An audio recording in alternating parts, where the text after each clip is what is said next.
Rallies Warrior Marching Band.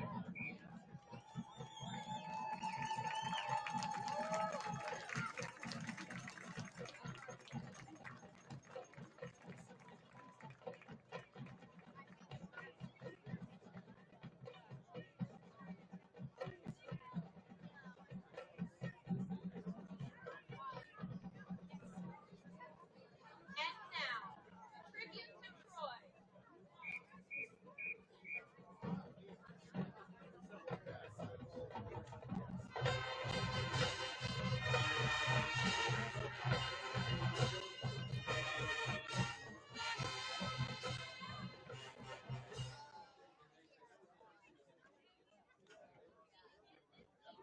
With a feature medley called Main Street America.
Please rise and remove all hats for the playing of our national anthem.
Hopewell High School alma mater is being conducted tonight by senior clarinet player Hopewell.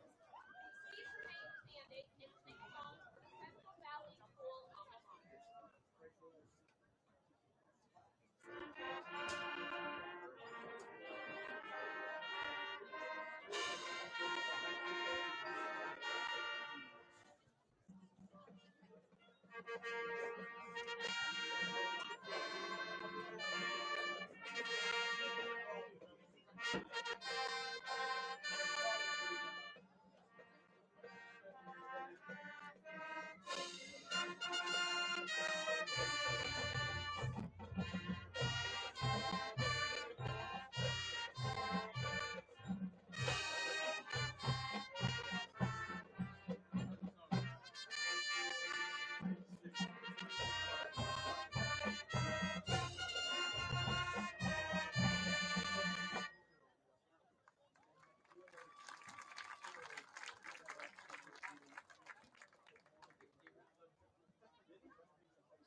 Welcome to Star Giant Stadium. Tonight's contest between the Vikings of Hopewell and your Central Valley Warriors.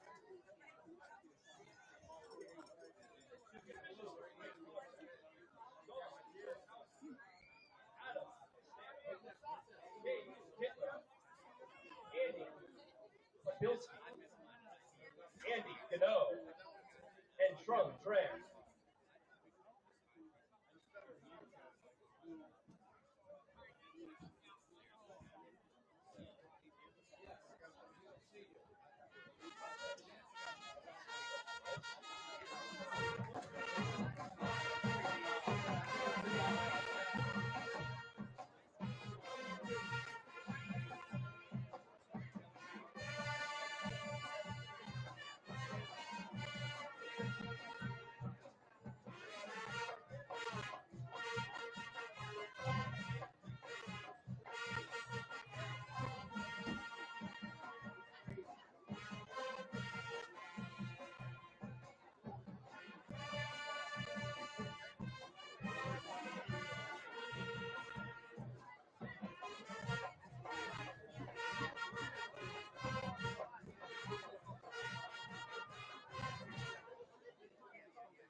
Ladies and gentlemen, this is the moment you've all been waiting for. Now, to welcome a team that is scoring a staggering 43 points per game in the Whitfield 3A Western Hills Conference. They come here tonight on the pink night, ready for a fight, your Central Valley Warriors!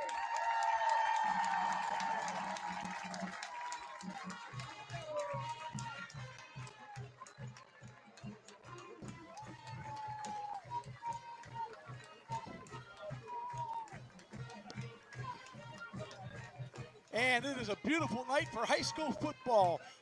Tom Hayes with you, along with Mike Sullivan, here at beautiful Sarge Albert Stadium, where our Central Valley Warriors are going to take on the Hopewell Vikings. Just a little trip down Broadhead Road for the Vikes here to the campus of Central Valley, and taking a look at the standings in the Western Hills 3A Conference. Avonworth leads everyone at 4-0. Central Valley right there at 4-1.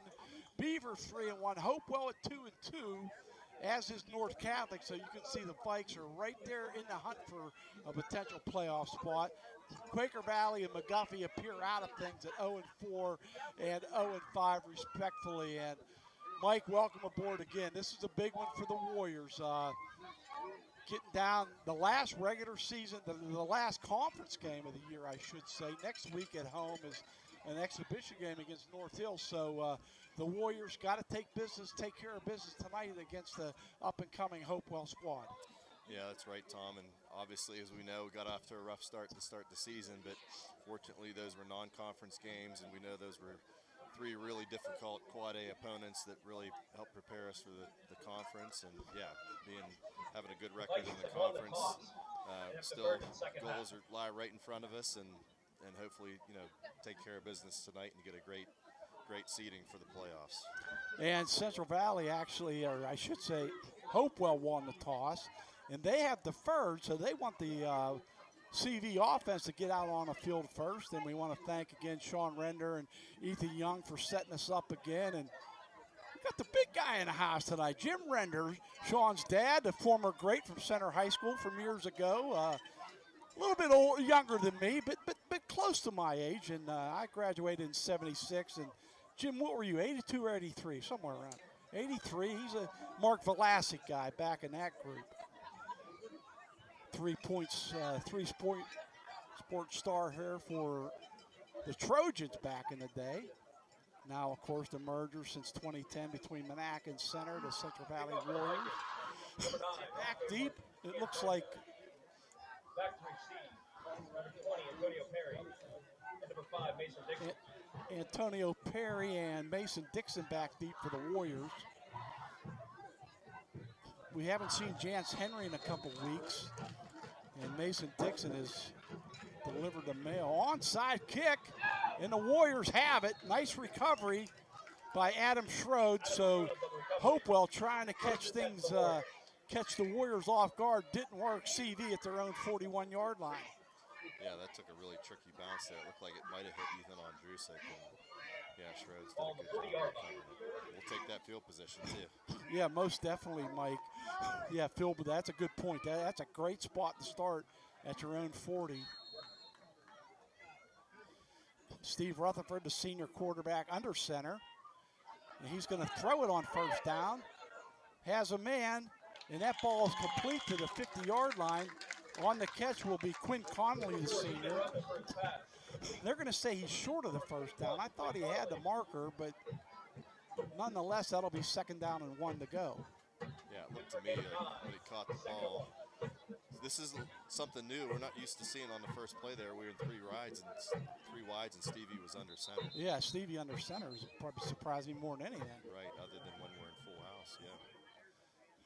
So the deferment by Hopewell to decide to kick off. They tried the onside kick, and CV recovered at their own 40-yard line. It'll be Dixon up the gut. Mason with the first down. He's got about 5 on the carry. On the stop for the Vikings was Nick Thomas. That'll be good for Central Valley Warriors. First down. Definitely going some more up-tempo than we're used to seeing. Obviously, go a lot of no huddle, but he's definitely forcing the issue tonight on this first series.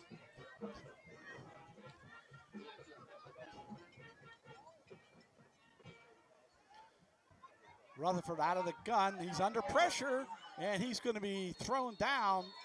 And they're going to say he's down, so count that as a sack for Xander Musi. Loss of 10 on the play. I think that's a good play. That's either a sack or an intentional grounding situation. I think Rutherford was stopped. His momentum was down. Yeah, that's a huge loss. Now we got second and long. Obviously, you don't have to get it all back at once here. Second and 21 to be exact. A lot of young talent on this Hopewell squad. We'll be highlighting them mostly offensively, but some are seeing some defensive action. Dixon's only going to get to the line of scrimmage.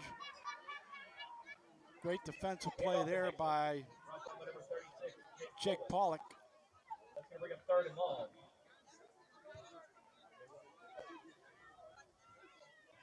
Also, Avery Bokar was back there, Julian Baldwin.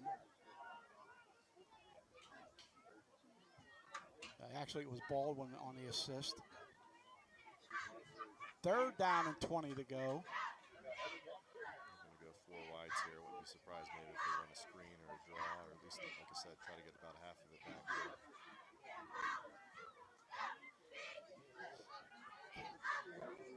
And it is a screen. It's Conley. He has good yardage. He's going to have the first down and a whole lot more. He's to the outside. He needs a block. He's got a block. It's a touchdown. Oh, my. Quinn Conley takes it 60 yards for the touchdown. That was a great job right there. That was just a middle screen to the receiver. Instead of doing it with the back, they swung Mason Dixon out wide to the left and had those 3 wide receivers to the left. Great blocking downfield. That was a great run by Quinn. Huge answer. What do they say? He stepped out of bounds? So hold everything. Sean, good pickup. We didn't notice it, but he got the first down, but he... Illegal block in the back by the Warriors. Oh, my. Illegal block in the back. I didn't even see the flag, guys. My apologies. So based on where they marked it off from, initially I thought, downfield it looked like Cole Hiltz. He kind of backed off, so it couldn't have been called on him. That was down near the 10-yard line. Well, regardless, instead of a touchdown, it's still a big gainer on second down. 3rd and 4 to go. And Dixon close to the chains. I don't think he got it. He might be a half a yard shy. Yep. Looks like it'll be 4th and short. Definitely going for it here. Mike, good call on your part on that screen, and it was set up perfectly. Unfortunately, the penalty brings it back. 4th and short. 4th and about a half a yard to go. They'll keep it.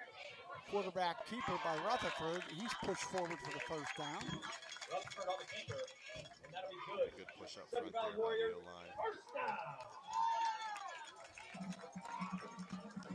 Man, hated to see that get called back. That's a great play. Yeah, that would have put Rutherford at, well, let's see, well over 700 yards on the season. He has 669 going in. 1st and 10 anyways. Conley again with the catch. He breaks a tackle. Got down to the 25-yard line. Great job by Quinn there. It was just a little hitch route, and his job on that is, if you can, get to the outside, picked up a couple more. Rutherford's pass to Conley is complete. Definitely a little bit of a mix-up of what we've been seeing. 2 tights again right there under center. Ball the 25-yard line. Second down and short to go. Less than a half a yard.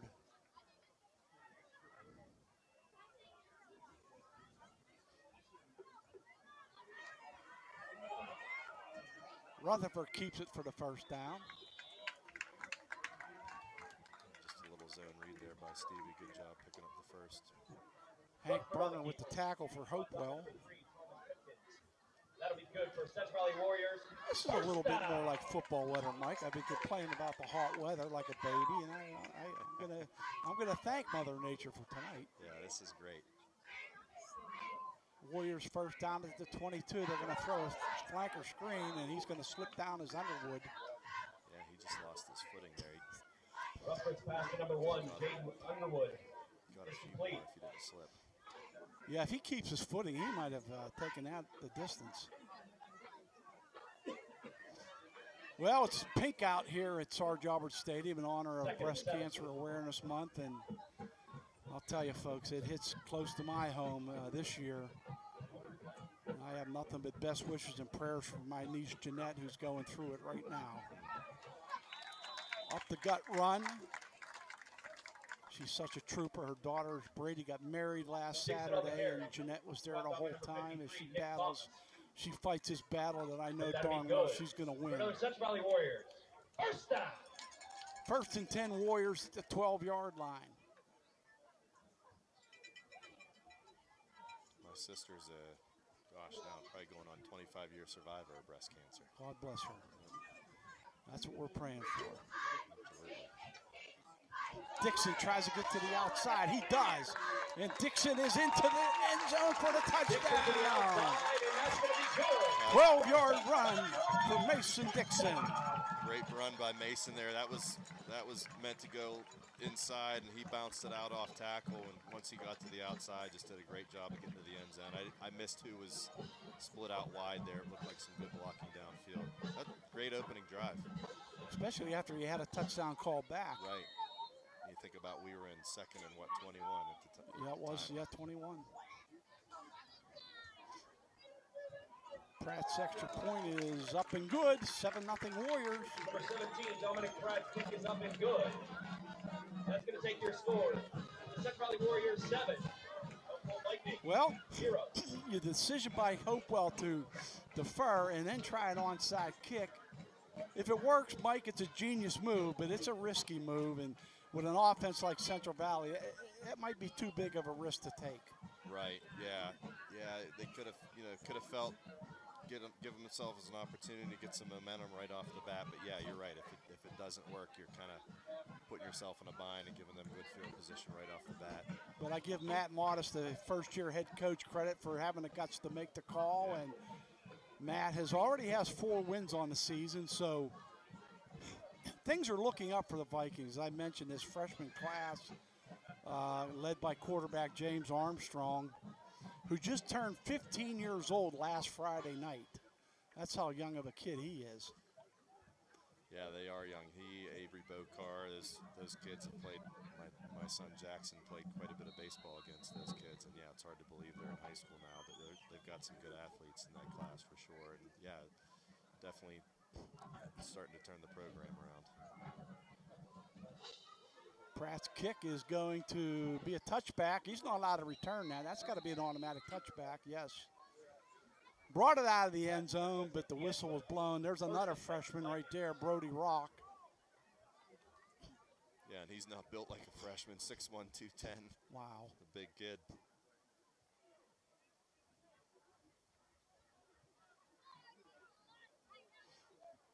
Jack Biega, the son of former Beaver Falls Hall of Fame basketball coach Doug Biega, is on the squad as a freshman. Getting some time on special teams.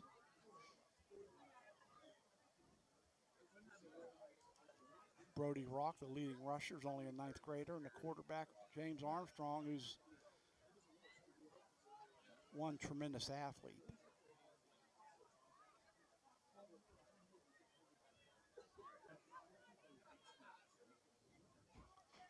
Armstrong's going to keep it, and he's going to go nowhere. Well, give him a yard or so. Yeah, Brought down by Alexander. Yep, Alexander looked like Perry in there as well. Yeah, you can see, Tom, they're going no huddle, and they've all got wristbands on, so they're checking with the coach on the sidelines, and he's signaling into play, and then they're taking it off the wristband. Offensive coordinator Zach Rosa, the former Freedom great quarterback, whose dad John is on the staff as well. The new athletic director at Winchester Thurston High School in Shadyside.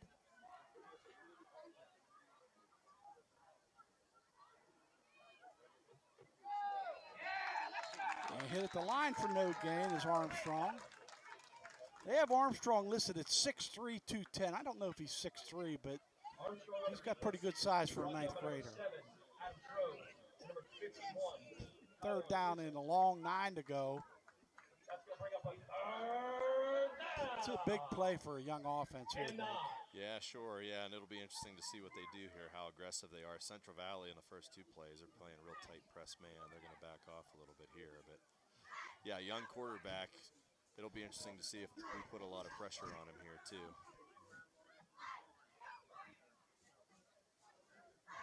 Empty set. He'll roll to his right, and he'll throw it downfield. Has a receiver. That's going to be a first down. Good pattern on the play. And Armstrong was right on the money. Yeah, it was a good ball. It was just an out route for first down there. Trey Pretty good Cameron, throw. another 9th grader. Jeez, oh, man. It's a tough throw for a quarterback, too, especially a young kid when he's rolling out to, First and 10. would technically be his weak side being a lefty rolling out to the right and having to throw across your body.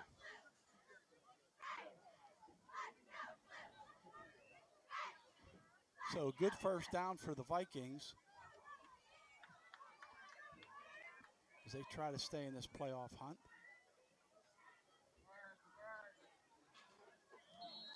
Little inside handoff, a little cross buck to Brock.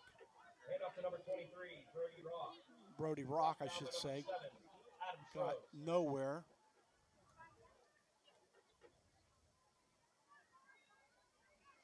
No Gardner points being used for playoff. They have a committee that's going to choose the wild cards and the seeding this year. So that's kind of like the NCAA basketball tournament. You know, just putting it in the hands of a committee to decide things. And I remember the old Gardner points.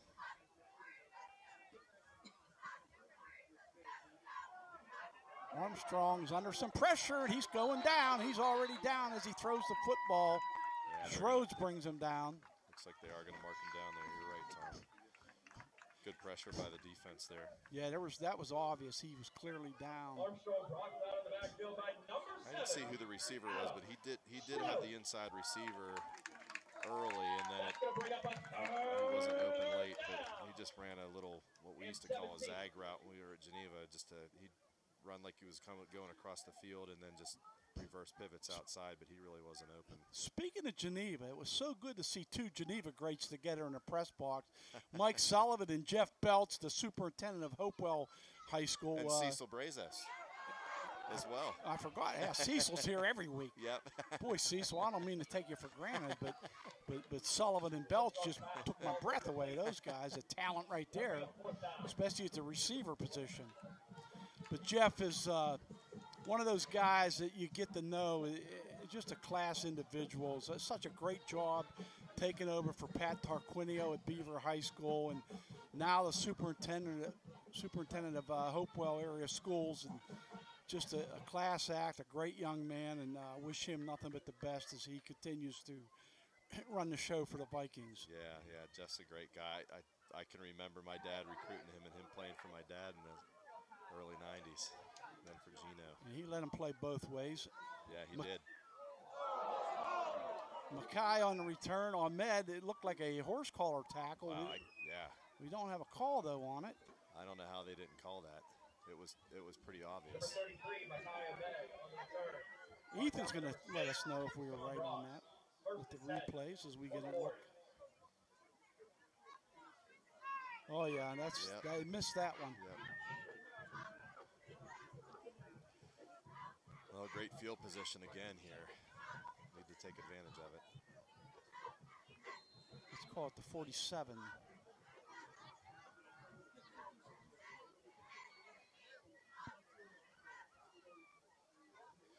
Lawson double reverse. Oh, he's got a ton of room. Oh, he's wide open down the middle in the seam. That's Perry. Or no, check that, Cole Hiltz. And Hiltz is down Great to job. the 15-yard line. Good tackle there by Julian Baldwin. Might have saved the touchdown, but Cole Hiltz on the double reverse, picking up great yardage. And that's Larry DeVincentis is one of the best offensive coordinators around and really mixing things up along with head coach Mark Lyons tonight. They work hand in hand. Jance Henry's first action of the night. It's been a while since we've seen him, Mike. Yeah, it sure has. Looks like he might have gotten maybe 2. Yeah, we had a ton of leverage over here. I mean, you could see it develop right away. It was going to be wide open. Cole did a great job of, gosh, on that move down around the 25, picking up a few more yards. Henry picks up 2. Can't say enough about the effort of Mason Dixon offensively. During the last few weeks, Henry was unavailable. And he'll hand it off inside to Henry. Henry with a strong run inside the 10 to about the 7. Yeah, it was a good hard run. Man, they've at the top there, they had three wides to the short side of the field, and it looked like Knoll to the wide side at the top, and the safety's playing so tight, worried about the run. They basically got one-on-one up top. Yeah, Then Brady the Knoll screen's is. wide open. Or, I'm sorry, not the screen, A the slant. Yep. A lot of pressure on Logan Trusilla out there on the island. Oh, yeah. 3rd and 1. Pitch back. Henry. First down. Inside the 5. Still on his feet to about the 3. Yep. Good block by Andrusic there. It looks like there's going to be a penalty on Baker. And that'll be a hold, you would think. At least where the flag's laying. You would expect that. I just saw at the tail end. I saw him on top of him. I don't know if it was a hold or if they called personal foul. I missed that sign. After the play, unsportsmanlike conduct on the Warriors. Yeah, so it was on the tail end. I just It was saw after him. the play. Yeah, I just saw him on top of him and then getting up and kind of looking at the official, but the official went right up to him. I missed what happened during the play. So that'll be, instead of a 1st and goal, it'll be a 3rd and 12. Yeah, another big penalty. 1st and 10. Ball the 18-yard line. Central Valley coming off a 52-20 win over Quaker Valley. Tough loss by Hopewell to Freeport, 35-25 last week. They fake the reverse, and Henry gets the handoff for maybe 3 yards. Henry on the carry. Really good tackle there by Brunton. Jance had one player to beat, and Brunton broke down. There's a really good tackle there. I'm guessing Brunton's got to be related to the Bruntons and Bruntons Dairy. Yeah, I would think. I thought Remember that. Jeff yeah, Brunton well, from Hopewell, he played for us in Geneva. we wish them the best after their big fire last year. Absolutely. Or was that this year earlier? I think that's going on almost 2 years. Has it been that long? Wow. Year and a half. Flag on the at least, play. yeah. False start. Procedure penalty against the Warriors. 5-yard penalty. When Jeff played for us at Geneva, he used to bring a cooler of chocolate milk and give it to the guys after practice. He'd come from the farm. Oh, that in stuff's the morning. great. Oh, it's the best.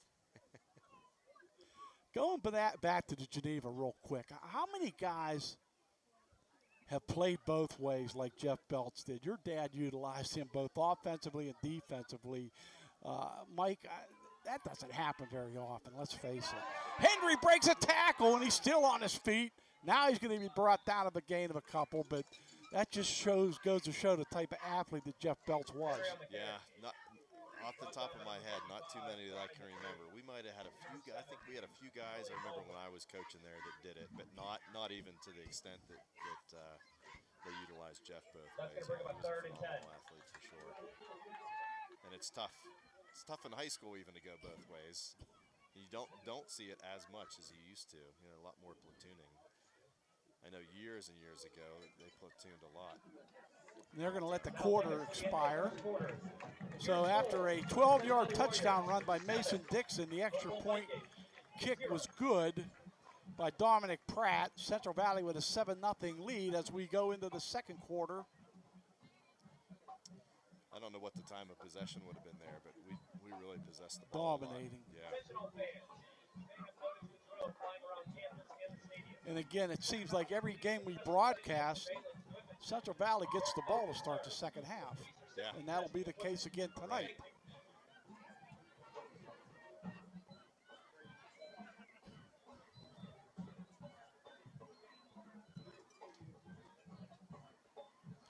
Central Valley wearing their navy blues tonight, trimmed in the Carolina blue. with the blue helmets, a lot of pink accessories for the Pink Out Night.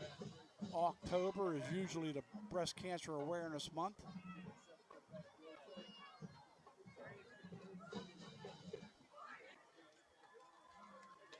Big third down here.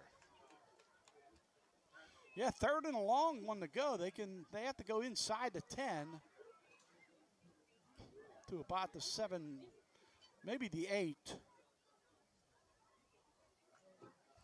Of course, Pratt with the big leg could always try a field goal if you don't make it here. I was thinking the same thing. Yeah, obviously you want to pick up the first here, but if they don't, obviously I would think if they're 4th and real short, he's going to go for it. But yeah, with Pratt having a great leg, you can definitely kick it. Rutherford's looking to throw it. Has a man in the flat, too high for Henry. Rutherford's pass to Henry falls incomplete. 4th down. Henry's a little frustrated, thought he was wide open, and he was open. The ball was a little bit outside. Yeah, I'm not sure even if he caught it, too. He would have had to make a move probably to get the first. He would have had a shot at it. Ethan Shear looked like he was starting to come open over the middle on an option route over the middle, but I don't know if Stevie could have even seen him over the line. This will be a 30-yard field goal, 36-yard field goal by Pratt, the attempt. The kick is long enough. It is good. That might have been good from 50. Oh, he crushed it. Wow. Great. And good. 10-0 Warriors. Central Valley Warriors 10. Hopewell Vikings. That was one of a great snap, great hold. The snap got back there in a hurry. The hold was precise, and the kick was right on. 10-0 Warriors.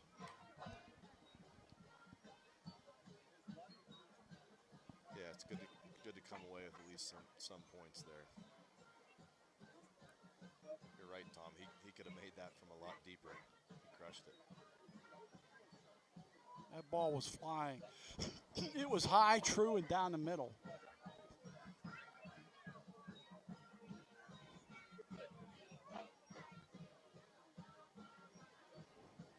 I can't recall off the top of my head. Has he kicked one deeper than that, or at least made one deeper than that this year? I can't remember, honestly. I want to say that's right on the line. If he had one longer, it wasn't much longer. I don't think anyone was any prettier than that between the snap, the hold, and the kick. Yep. That thing looked perfect. See if we can get a touchback. No, that's going to be short. High and short. Out across the 20 to the 25. Nice return by Trey Cameron, the freshman.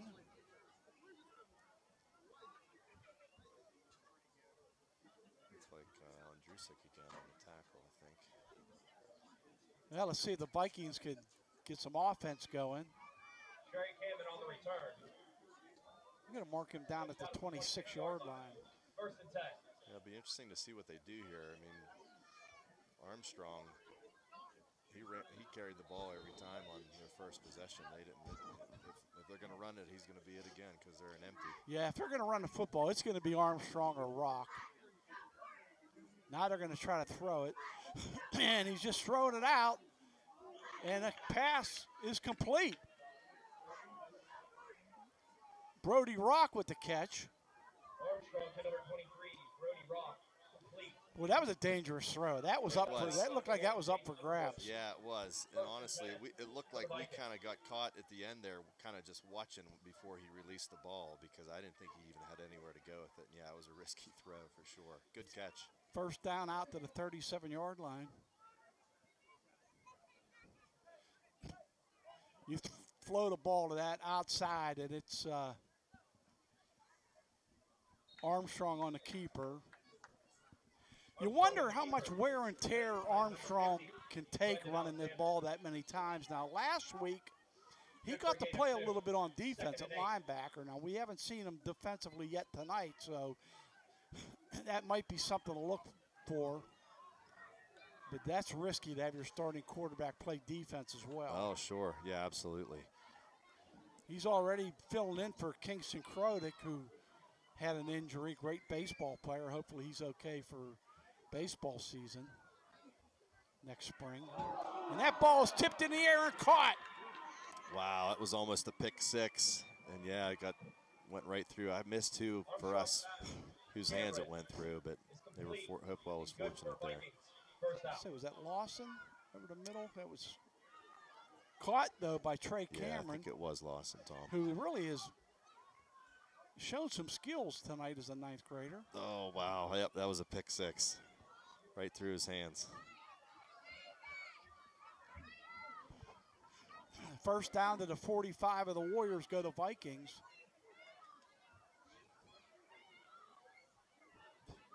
Inside handoff to Rock. He's got about 5. Here's your first run by a tailback there.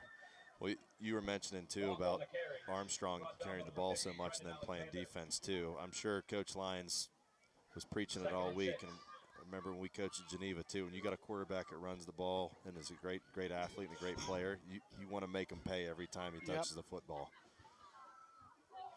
I mean, it's not rude. It's a fact of life. You know, when you're that good of an athlete, it's you're football.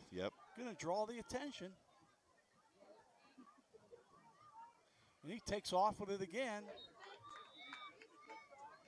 I mean, he may be running it a little too much. They may need to find someone other than Rock and Armstrong to run the ball back there, just to save the body a little bit. Sure.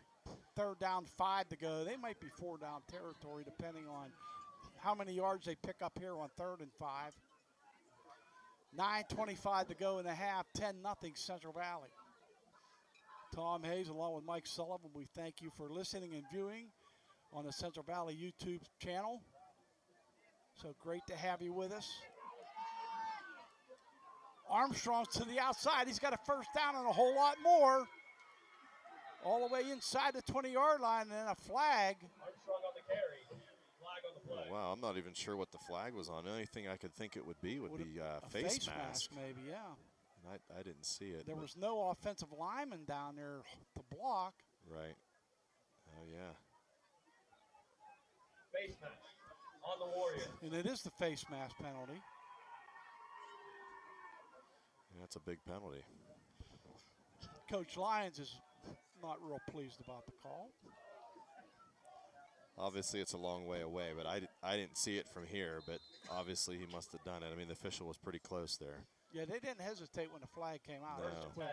Ball on the 12-yard line.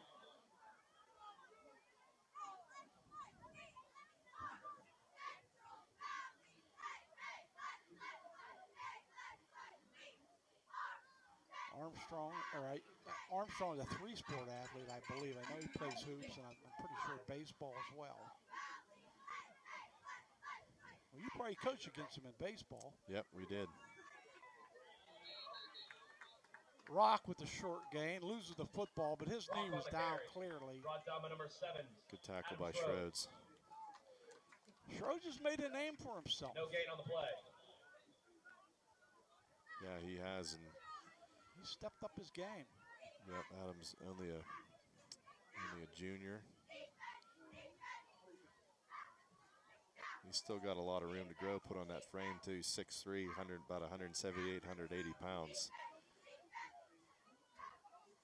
I wish I was 6'3" in high school.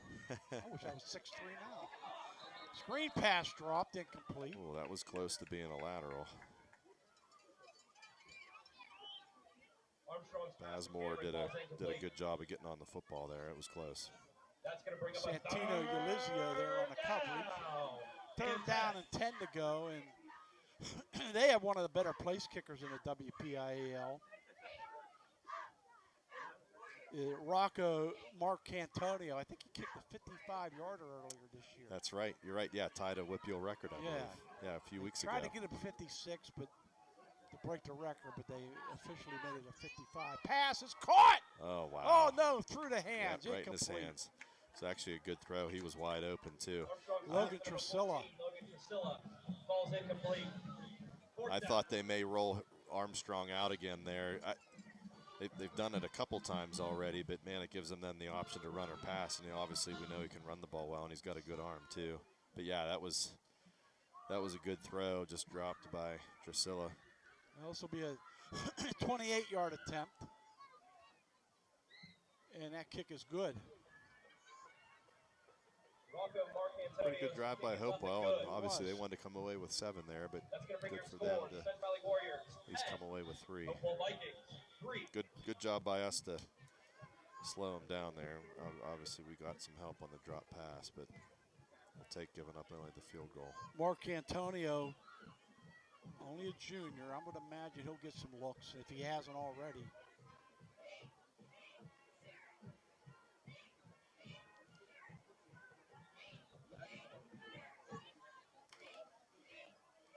Well, they needed that 3 points because it was 10-0. Makes it a 1-score game again. 7:46 to go in the first half. Warriors have, I believe, 3 timeouts left to play with.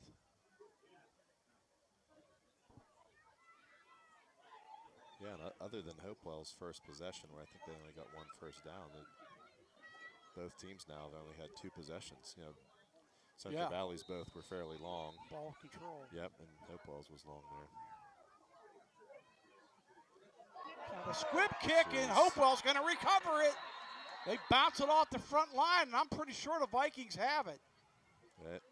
They got it. They do. So this time the onside kick works to perfection. It's recovered by the Vikings. First and 10. Hopewell.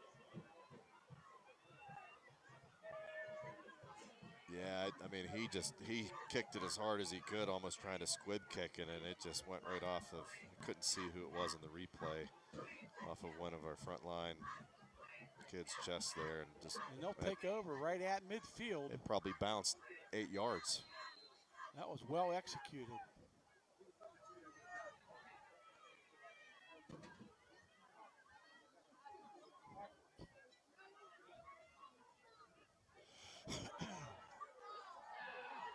Little flea flicker, and there's going to be a flag on the coverage. I'll be curious what this call is, because in my opinion, that was offensive pass interference. Drusilla pushed off there. Did you see what that play was, Tom? Did you recognize that play? Super duper. The super duper. Yeah, they ran the super duper. Good call, Mike. That was our bread and butter. That's a bad call in my opinion. That was the.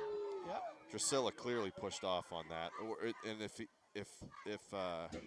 who was up there at the top, was that Ahmed? If he did too, it should have been no call at all. That was bad. John Rosa told me they were going to run the super duper tonight, and my late great brother-in-law Jim Wilson, the former head coach of Freedom High School, one of his favorite plays of all time. Yeah, that was our bread and butter trick play. We scored a lot of touchdowns on that over the years. He was at Blackhawk before he went to Freedom, and Jim loved that play. He always liked it at midfield too, usually after a turnover. Yep, yeah, it was. Which the onside kick is kind of like that. Yeah, we just ran that coming off the toss. We'd set it up with the toss. Did you ever catch one? I caught a couple, yeah. Armstrong with a nice arm, and incomplete. Yeah, he Receiver, had him. Little off his hands was Bokar. Actually pretty good coverage by Perry. He might have had a step on him. He would have really had to lay that right in there. But well, Armstrong showed his arm that time, did he not? Yeah, we'd run that a few times, more than a few times a season. And correction, that was Muzi, Xander Muzi on the attempt. It's a big penalty. 8, not 2.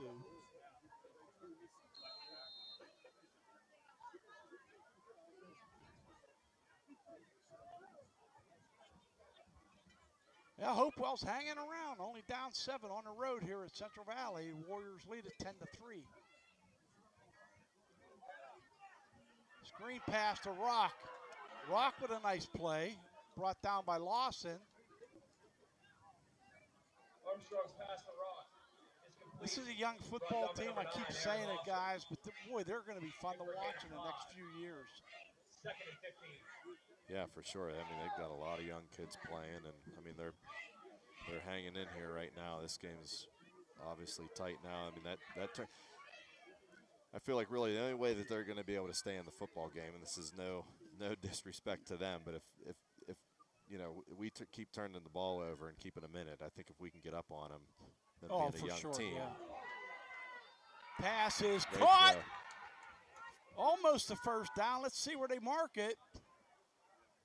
That was a really good throw. That was just Boy, an was it out ever. route. He put that right on the money, right on the sidelines.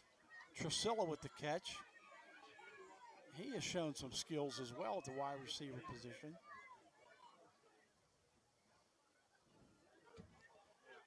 Yeah, you don't want to give a team, especially a young team like this, life and belief that they can do it. Obviously, coming into the game, they believe they can win the football game. Third and short, and Armstrong has it. Yeah, he picked it up.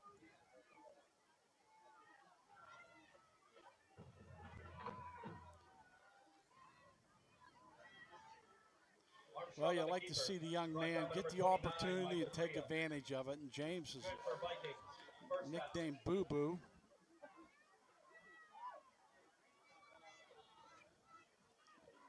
Yeah, all of a sudden is developing fine. Oh yeah, all of a sudden they've got us on our heels a little bit. And Rock with the inside handoff. He got a couple.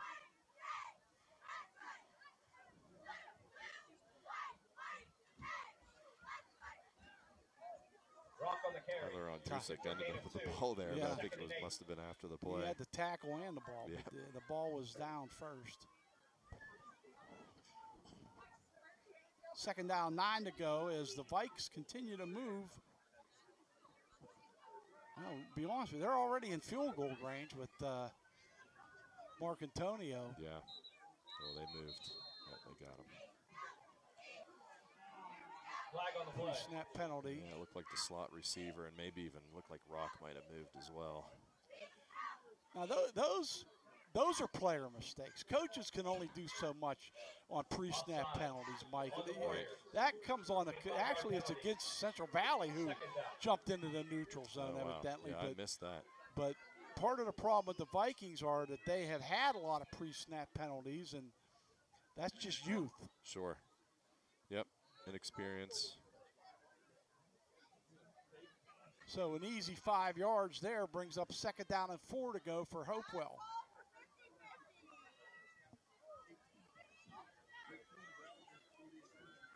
Amazing how the momentum can change so quickly, right? I mean, we jumped out to a 10-0 lead. They come down and get the field goal, and then obviously the onside kick was huge. Armstrong breaking tackles. This kid's showing his strength. And he's got the first down. Armstrong on the keeper. Good for Vikings first down. This drive started at midfield on the onside kick recovered.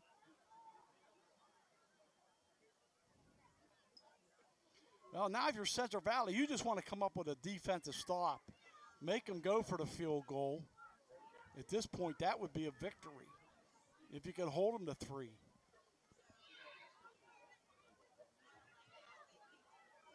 Armstrong with it. Ethan Shearer with the stop. Armstrong on the It's keeper. too much on first down. There. You almost got 5. Looks like you did get 5, maybe almost 6. For a gain of 5. Second and 5. Ball 7 yards left. Second down, 5 to go for the Vikes. And give them credit. Down 10-0, and they're knocking on the door potentially to tie it up here.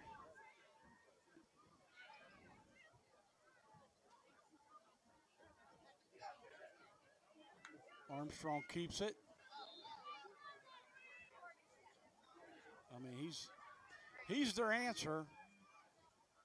You just wonder what happens if he goes down. But you pray if you're a Viking fan that doesn't happen. But right. He sure does get a lot of the work. And 2. Third down and about 2 to go.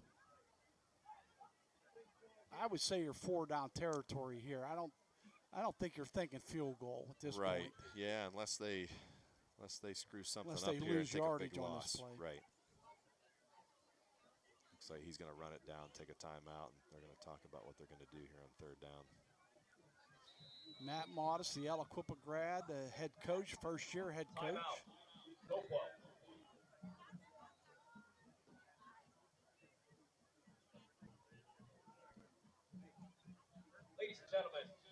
takeout night tonight. Raffle baskets will be auctioned off. All proceeds will go to the breast cancer awareness. Curious to see what they're going to do here. It's hard Well, to imagine he's not going to keep the ball. I was going to say, I'd let Armstrong carry it 2 more times. It's, you know, if you don't get it on 3rd down. I mean, let's face it, you're 2-2 in the section conference. You're an underdog on the road. You're in this football game. Right. I think you lose too much momentum if you settle for 3 here. Even if you make it, you're still down 4 points, knowing that Central Valley is going to start the second half with the football. Right. Plus, they still have about 3 minutes to play with here in the first half. Thank you. Yeah, like I said, they definitely got us on our heels a little bit here all of a sudden.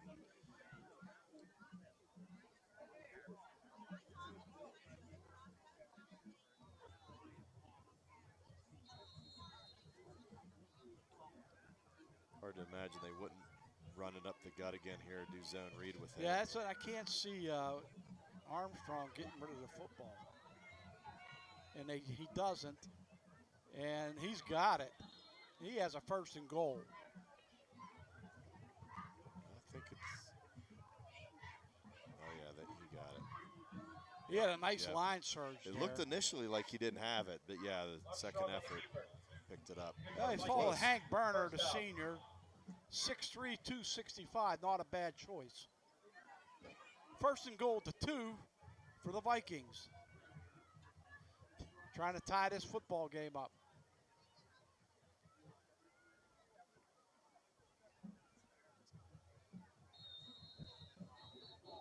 Flag on the play. Yeah, that's a motion there. Oh, that's a tough motion penalty.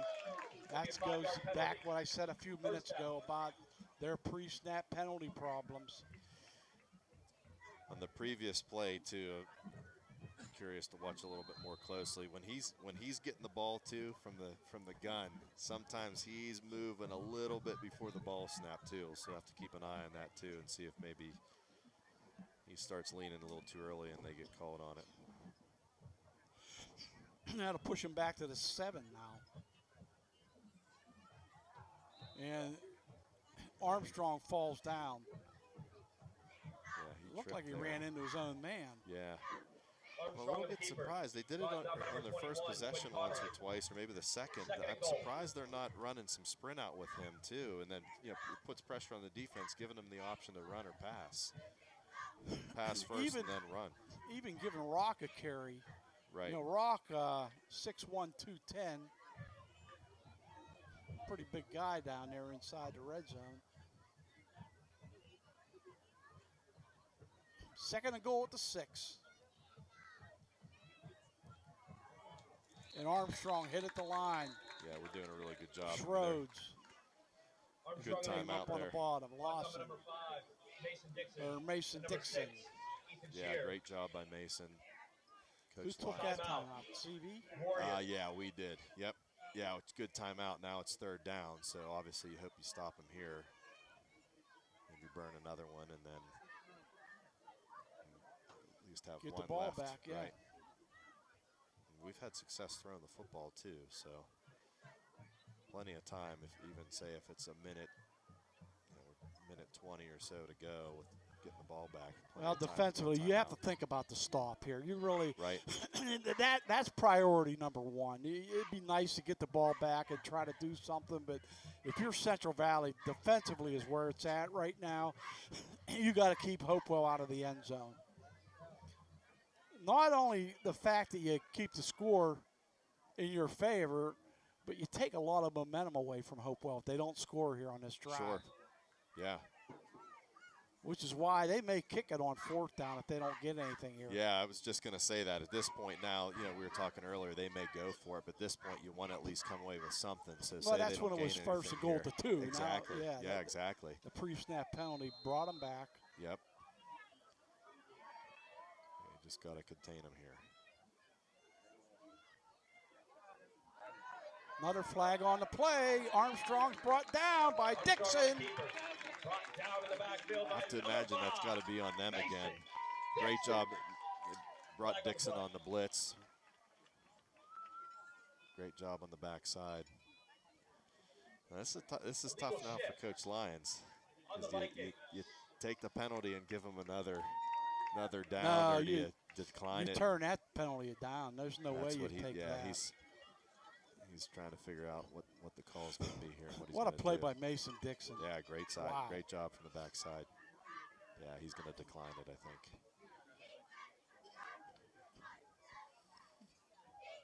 You have to. You have to. I mean, it's That penalty 4th down from about the 8. Yeah, you make their put the decision on Matt Modis. Am I Yep. going to kick it? If I'm Matt Modis, I kick a field goal here Absolutely. Yep. So yeah, because it was a positive Yeah, positive drive. You don't want to come away with now. nothing. Right. You know, got and to it- get something right. out of it. And it gives you gives you something to build on going into the half. And it will be a 25-yard attempt.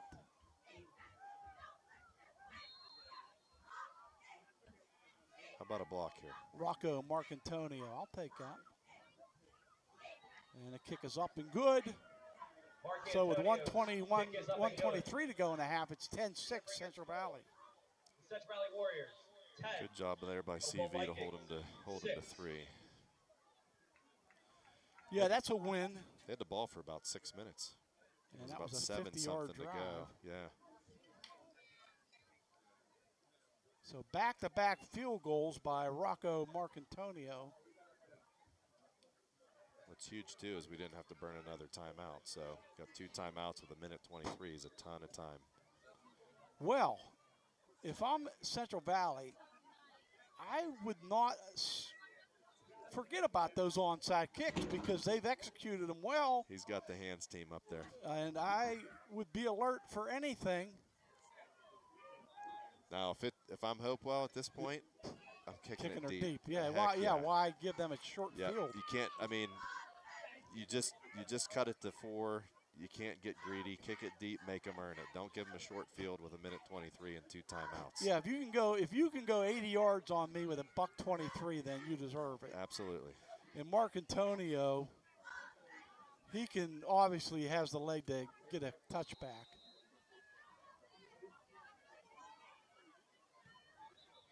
But it's going to go out of bounds for a penalty. And I that's think they also were Flag on the offsides. play. Tom. Big It was mistake. flagged back by where the kick was. now you get the ball at the 30-yard line, don't you? It almost sounded to me like they blew the whistle right when the ball was kicked. I think because they were On offsides. the Vikings. Illegal formation.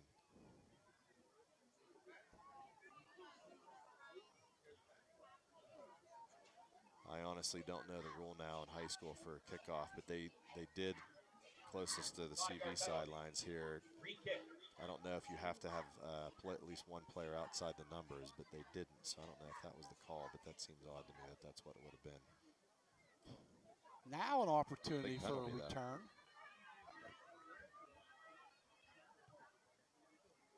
And it's going to go out of bounds again. Yeah, I don't understand Marcantonio's that. kick goes out of I bounds. don't either. It's like you'd rather kick it out of bounds than to Yep. give them an opportunity for a return, think giving he- up that field position. Yeah. Looks like Coach Lyons wants him to kick it again. They should have just onside kicked if they're going to do that. Yeah, I think he wants him to kick it again. I don't know where we get the ball here. He's talking to the official right now about it.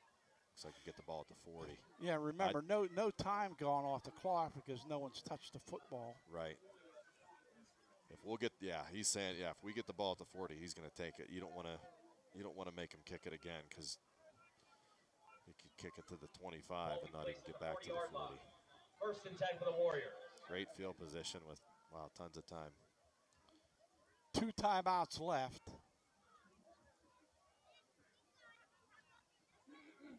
Central Valley leads it 10-6. 1st and 10 at their own 40-yard line with 1:23 to go in the first half. 2 timeouts, Warriors. 2 for Hopewell as well. Got to be. I'm sure they're watching in the box here. There's a ton of room down here with Conley. And they're looking that way. Conley with the catch. Conley's going to take it into the end zone for the touchdown.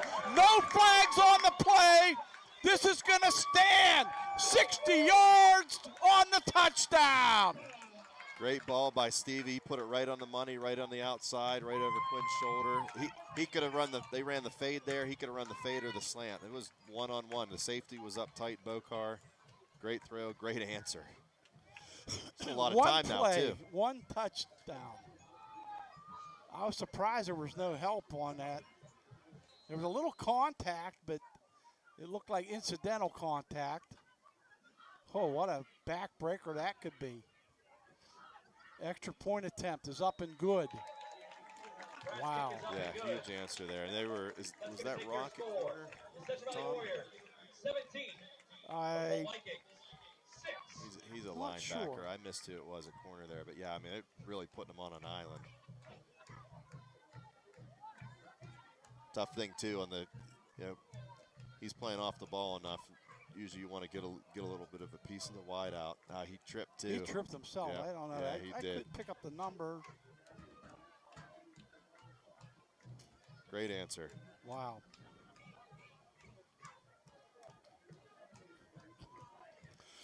Not only that, remember, they get the ball, Central Valley, to start the second half. Boy, if you're Matt Modest, what do you say to your kids at halftime? Whoa. That's a gut punch. Yeah, they've not played bad, though. I mean, they really No, haven't. they have a lot to be proud of. Yeah, I mean, that definitely, that hurts there. But, yeah, you go into the half. I mean, they have still a lot of time left here with them having a lot of two timeouts. lot of pride, a lot of fight in this young squad, and I don't think they're going to quit now either. Now, though, if you're Hopewell, you don't want to get crazy and turn the football over late in the half. Right. Yeah, you get a good return here. That's going to be out of the end zone. Automatic touchback. What a weapon that is. So yeah, you got a lot of time here. Again, you don't want to get too greedy. You see where you get on first and second down. You get out getting close to the 35, 40-yard line, then you can be a little more aggressive and plenty of time. Again, they have to be smart, though. You can't turn the football over here. Right. Yeah, you don't want to force something. And again, with a young quarterback, that's what you just got to keep reminding them. Don't. You're still in this game. An incomplete pass throwing the ball way out of bounds is a more positive play than forcing something, that's for sure, in this situation.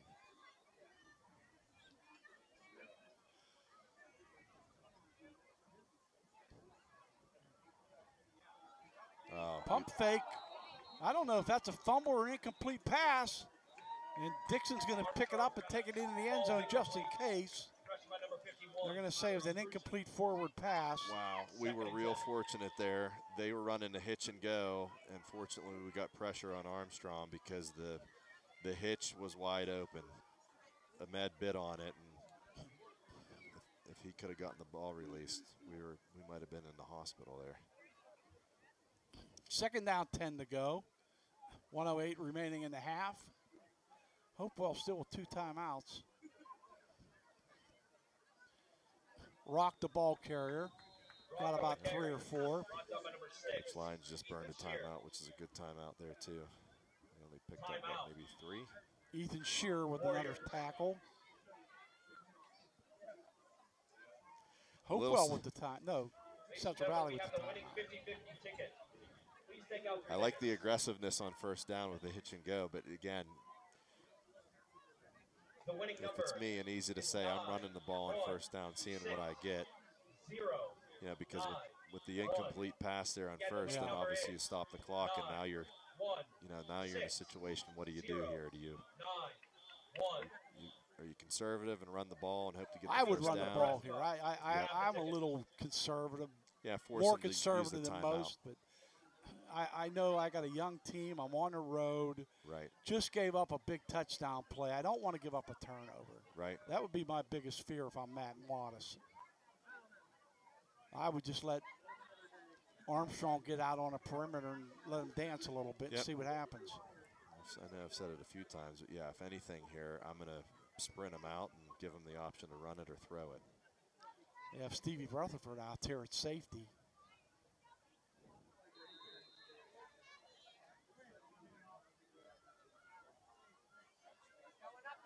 There goes Armstrong.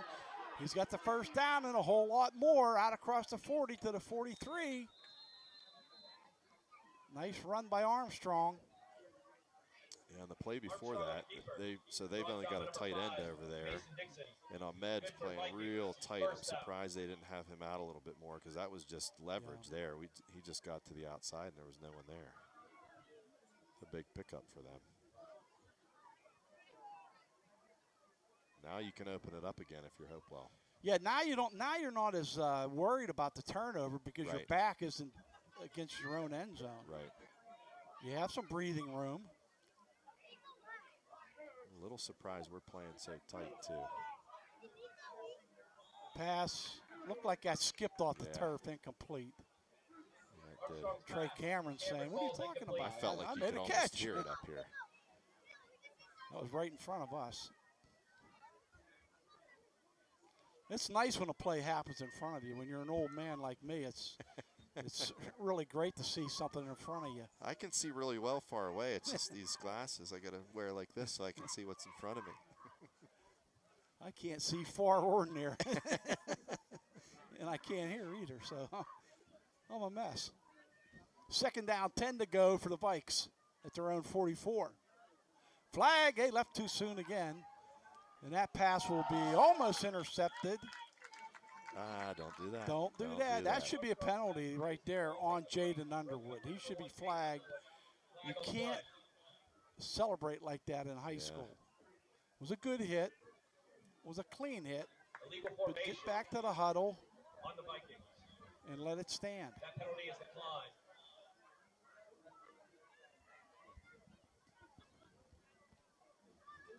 That's going to bring up a Third down, 10 to go. And 10. Penalty is declined by the Warriors. I'll be curious what they're going to do here, too. Central Valley still got They just might let Armstrong take off with it again.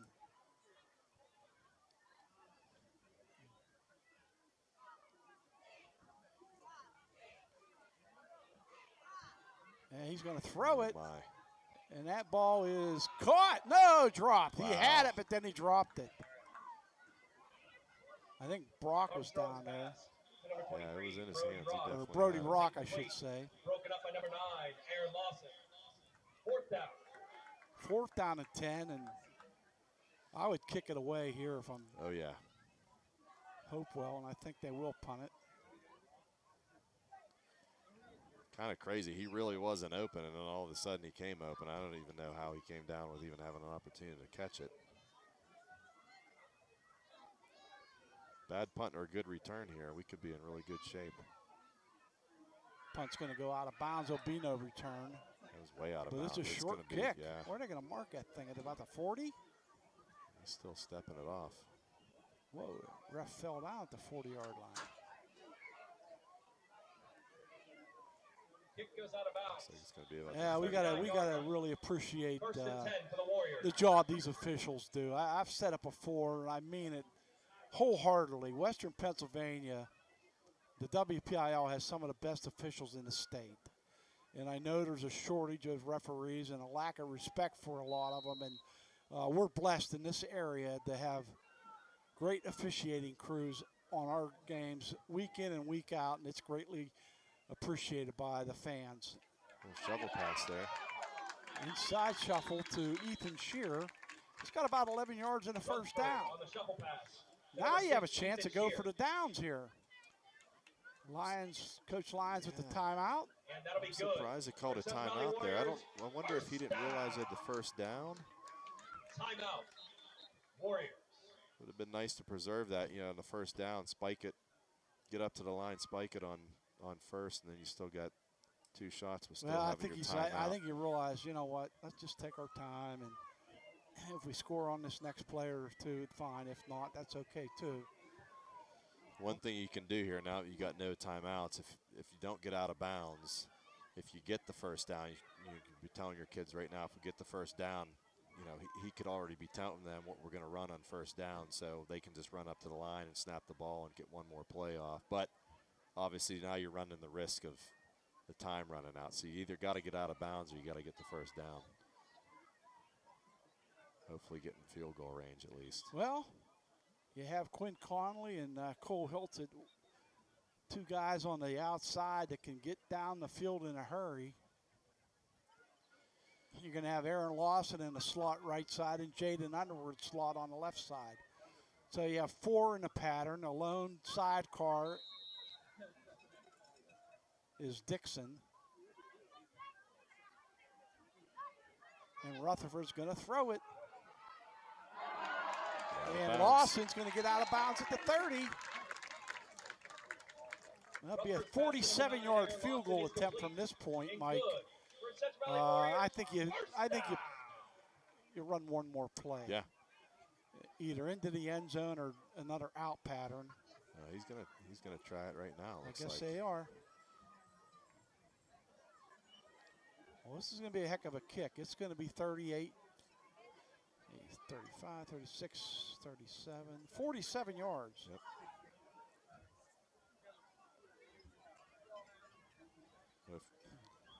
If we protect, he's got the leg. High snap, good hold. And that kick is good. Oh, boy. 47 yards for Dominic Pratt. Can you believe it? Well, you said earlier the first kick he could have made from 50. He could have made that one from probably 50 too. Wow. Great kick. That's huge impressive. to come away with points too right before the half. Well, now it gives you a 2-touchdown lead, right. 20-6. Right. So it becomes a numbers game when you look at it. And wow, it's just good coaching too by Mark Lyons and his staff to get in that situation and know his team well. I should know, Tom, but I missed it. I can't remember who the holder is, but the snap was a little bit high.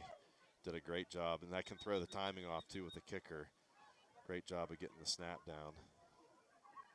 And the one thing for the kick, I was no special teams guy, definitely not a kicking coach, but I remember, especially at Geneva, they would always tell the kicker, you keep going, don't stop. You know, you trust your holder no matter how bad the snap is, that the ball is going to be down where it's supposed to be. You keep going, and if the ball's there, you kick it. Armstrong has rushed for 56 Stevie. yards and thrown for 57. How about Stevie Rutherford? 7 out of 8 for 129 yards and a TD. Dixon has 30 yards rushing. Henry has 16. Thanks to Norm Ely for those stats. Norm keeps the numbers for Central Valley, but runs a ice cream shop in Hopewell. So he's probably got interest in both squads tonight.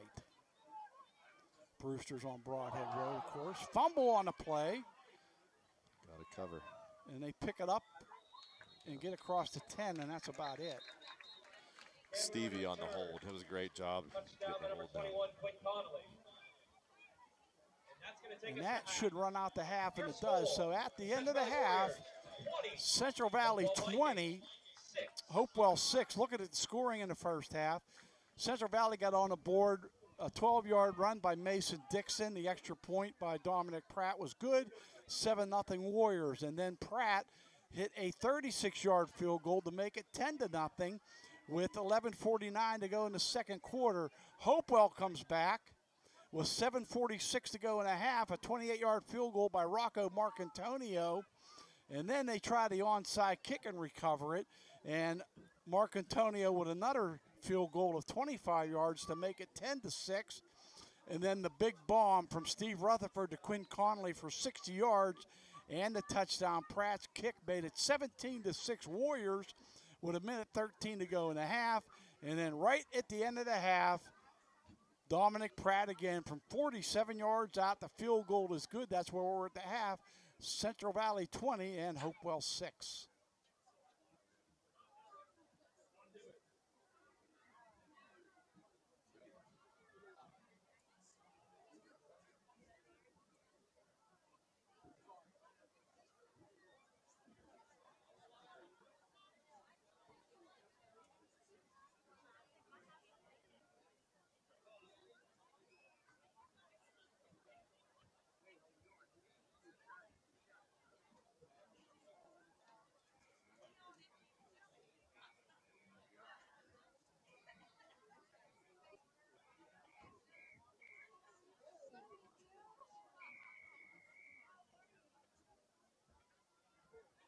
Hopewell Viking Pride Marching Band would like to dedicate tonight's show to our friend, may she rest in peace, Lily Westbrook. The band now wears orange and yellow cords, and our flags that used to be gray and black are now red, orange, and yellow in her memory, so she is always with us while we're performing. Tonight, we will be playing her favorite songs, starting off with Hey Ya by Outkast. So please listen and remember our friend Lily as she rests in peace.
Up next, another one of Lily's favorite tunes, Everybody Talks.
Go Go Gaga for this last song. It's Poker Face.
Thank you for your kind attention as we honored the memory of our departed friend.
Good evening, ladies and gentlemen. Please welcome the 2024 Central Valley Warrior Marching Band. Tonight, we present with you the greatest breakup mixtape of all time. Get ready to rock out and celebrate some of your favorite Love Sport songs from years past, including You Give Love a Bad Name, I Hate Myself for Loving You, Heartbreaker, and more. Now, feel free to sing along as the Warrior Band presents Heartbreaker.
for coming out to support the Central Valley High School's 14th annual Pink Out Game. 13 years ago, on October 28, 2011, two juniors started this annual Pink Out tradition to honor and celebrate their loved ones who fought breast cancer. This evening, we carry on this tradition by recognizing and celebrating those who have conquered this disease and remembering those who have lost their battle. Over the past 13 years, many Central Valley High School students are participating in this meaningful event by honoring their family members, loved ones, friends, and our community members. Tonight, we are honored to carry this on. Our 4 high school students organizing this event are Lily Cease, Shaylin McDonald, and Hannah Schaefer of the senior class, and Maddie McElroy of the junior class. Throughout the past month, these students have been fundraising for the Club Hope Foundation. Their fundraising efforts have consisted of selling Pink Out shirts, accessories, raffle tickets, baked goods, and candy. They have also sold the luminaries located on the hillside, which have been lit in honor and memory of beloved breast cancer warriors. This evening, the students continue fundraising and accepting donations. Please consider supporting the efforts of these students. All donations and proceeds from this event will help those who have been diagnosed with cancer. Now let's move on to our recognition ceremony. Tonight, we are honored to have several breast cancer honorees with us, so we may recognize their strength and courage, as well as celebrating them in this battle. Please join me in welcoming these amazing women. I'd like to take a moment to introduce these incredible ladies. Tracy Annaline Patton. Tracy is being escorted by her husband, Greg, and children, Scott, Alexis, and Madison. She was diagnosed in 2006 and has been cancer-free for 16 years. Linda Barroso. Linda is being escorted by Katie and Beta Petrosky. She was diagnosed in 2018 and is currently in remission. Kristen Bachman. Kristen is being escorted by her husband, Brian, and her children, Hadley and Cooper. She was diagnosed in 2023 and has been cancer-free for 1 year. Stacy Brown. Stacy is being escorted by her nephews, Micah and Lorenzo Vetka. She was diagnosed in 2016 and is now cancer-free. Michelle David. Michelle is being escorted by her grandsons, Santino and Luca Yulizio. She was diagnosed in 2015 and in April 2025. She will be cancer-free for 10 years. Chelsea Durr. Chelsea is being escorted by her husband, Eric, children, Courtney, TJ, and Caden, and niece, Bree. She was diagnosed in 2019 and is currently in remission. Maria Gano. Maria is being escorted by her husband, Scott, and daughters, Faith and Hope. She was diagnosed in 2012 and has been cancer-free for 11 years. Eileen Higgs. Eileen was diagnosed in 1974 and has been cancer-free for 50 years. She could not be on the field tonight, so her daughter, Mary Gross, granddaughters, Delia, Shelby, Katie, and great-grandchildren, Jack and Colette, are here to represent her. Mo Hume. Mo is being escorted by her grandsons, Parker and Mason. She was diagnosed in 2007 and is actively treating. Christine McClure. Christine is being escorted by Frances Matskas. She was diagnosed in 1998 and has been cancer-free since 2008. Farah Pope. Farah is being escorted by Pam Kuntis, Barb Hillebrand, and her niece, Gabby White. She was diagnosed in 2019 and is currently in remission. Karen Roper. Karen is being escorted by her husband, Mark, and grandchildren, Elena and Max. She was diagnosed in 2017 and has been cancer-free for 6 years. Maxine City. Maxine is being escorted by her granddaughter, Lily Cease. She was diagnosed in 2017 and has been cancer-free for 7 years. Jacqueline Whitfield. Jacqueline is being escorted by Melissa, Mike, and Mikey Bendekovic. She was diagnosed in 2009 and is currently in remission. Let's give a round of applause to these warriors for their strength and courage. Thank you to all who have generously donated to this worthy cause.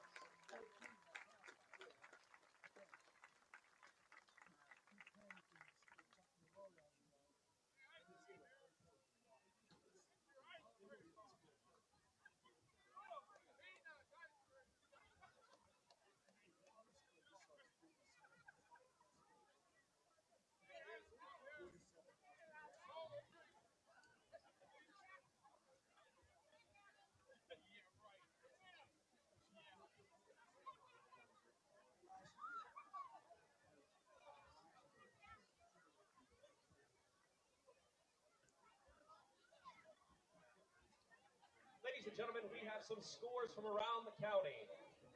Upper St. Clair 14, Moon 7, Ambridge 8, Newcastle 7, Rochester 20, Northgate 0, Laurel 21, Southside 0, Montour 21, Aliquippa 15, West Allegheny 28, Blackhawk 7, Riverside 0, Beaver Falls 0, Freedom 35, Mohawk 20, Western Beaver 20, New Brighton 0, Quaker Valley 0, Beaver 0.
Ladies and gentlemen, the winner of the Touchdown Club's drawing is Beverly Bendekovic.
and gentlemen, raffle tickets for the baskets will be pulled at the end of the third. If you would still like tickets, go and purchase them while you can.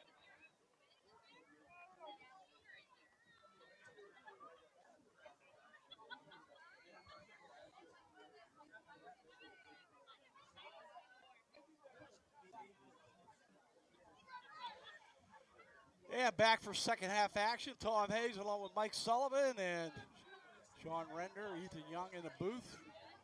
Those guys are doing all the hard work. Mike, I've always said that. That's right. Sean and Ethan are earning those big paychecks that they get there. So that's if I even touched any of that stuff back there, I'd break it. So I'm glad that they're in charge of it. Well, let's see. Wait a minute. I thought Central Valley would receive the second half. Yeah, they did kick off to us. If you remember, they squibbed it, kind of almost. Actually, it was more of an onside to start the game. Yeah, I forgot that they did too. Okay, But yeah, all right. I was thinking, I had it backwards. all the more reason that field goal before It was the half huge, was right? big. Good point. So I blew that. Well, we'll get it right now. Short kick by Pratt standards. And Trisilla out to the 20-yard line, 25, maybe the 30 almost. On the return. Brought out of bounds by number 9, Aaron Lawson. First and 10 for the Vikings. Well, Hopewell's, Ball at 28-yard line. we've commented a lot, as young as they are, they've played pretty well. Be curious to see if Central Valley puts a little bit more pressure on Armstrong now with having a 14-point lead and try to force him to make some mistakes here. Yeah, good point, Mike. They're going to have to throw the – although only down 2 scores. There's plenty of time for them to get back into it. Might be a little too soon to worry about that.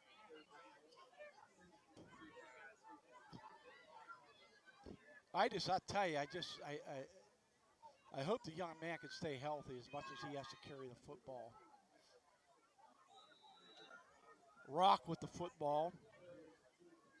And Brody Rock gets a couple. Number 23, Brody Rock on the carry. Brought down by number 5, Mason Dixon. Number 6, Ethan Shear.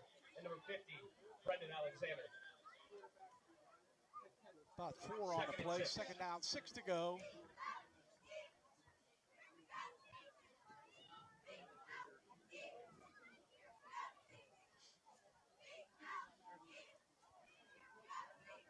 And there goes Armstrong.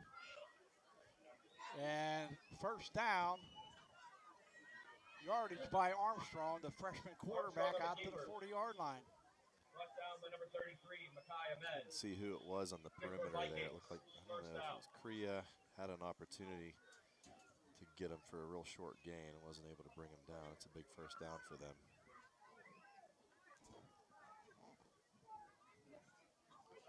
Be a fun young man to watch for the next 3 years at Hopewell High School after this season. Yeah, no doubt. Throwing the football, and that's complete. Rock has it down to the Warrior 45, and now they're going to say he dropped it. Yeah, I think Ahmed broke it up at the last second there. Good defensive play by Makai Ahmed. Second and 10. Ball to the 40-yard line. They did pressure him a little bit there, so like I said, I am curious if they're going to put a little bit more pressure on him, hoping he'll make a mistake. With a kid like this, too, you got an athlete, you got to keep him hemmed in. You don't want to get him on the perimeter. He threw some smoke on that ball, though. Rock breaks a tackle. He's into the secondary. Look out. Finally knocked out of bounds by Antonio Perry, but not before he gets a big gainer all the way down to the 23. It was a 50-some-yard gain there. Ahmed got a little bit too aggressive. Rock did the right thing. On a hitch there, you want to catch the ball if you're able to get to the outside because you're only dealing with one defender as opposed to a whole slew of them inside. And Ahmed got a little aggressive and didn't keep outside contained and dipped his head and missed. The first and 10 Vikings all the way down to the CB 22-yard line. What a good opening drive for this half. Armstrong goes nowhere. Brought down by Ulizio. That was a good hit by Ulizio there. Brought down by number 5. Yeah, he got down low on him that time. 13, Santino, Ulizio. Second down, 9 to go.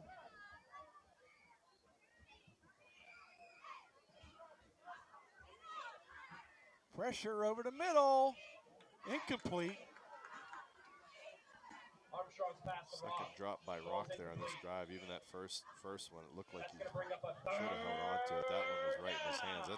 That's at least two drops. You know, you think down inside our territory. The one in the first half that really hurt them. Yeah, I think you're right, Mike. I was right in his. He's sliding down, but it was right there, in possession. Right. Right in his gut, if you will. Third down and 9 to go. Watch the draw here. Pump fake, throws it. Has a man open, touchdown, Vikings. Nice pump fake. And Rock got open again down the left side and into the end zone.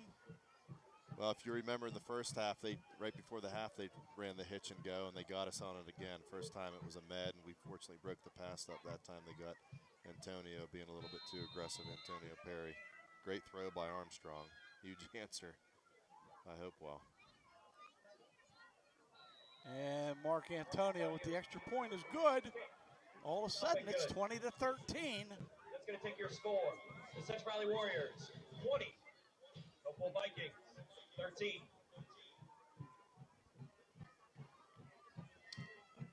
Well, Brody made up for a couple drops that time, did he not? Yeah, he did.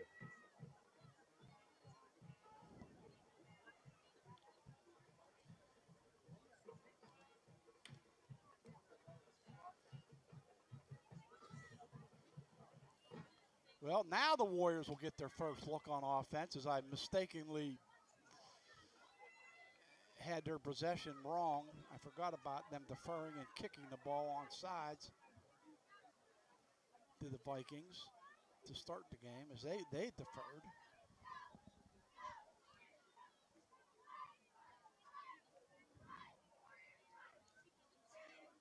(20 to 13), 7-point lead for the Warriors.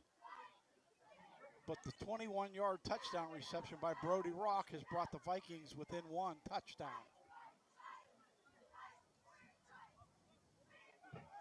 Well, the kickoffs have been interesting here, so let's see what they do here. Yeah, for a guy with a big field goal leg, his kickoffs have not been that deep or high. Well, it looks like they've been purposely, wanting to. Yeah, they did it again. They're swimming it again. It'll be good yardage by Central Valley. He's got room. Micaiah Med's coming back the other way. He's got some room. Now he crosses field. He's across midfield looking for a block. He's got it one. Still on his feet, down to the 40, into the 37-yard line. What a return by Micaiah Med. Yeah, great return by Mackay. He ran about 65, 70 yards all over the field. Great return, great field position. Down to the Hopewell 39. What an answer.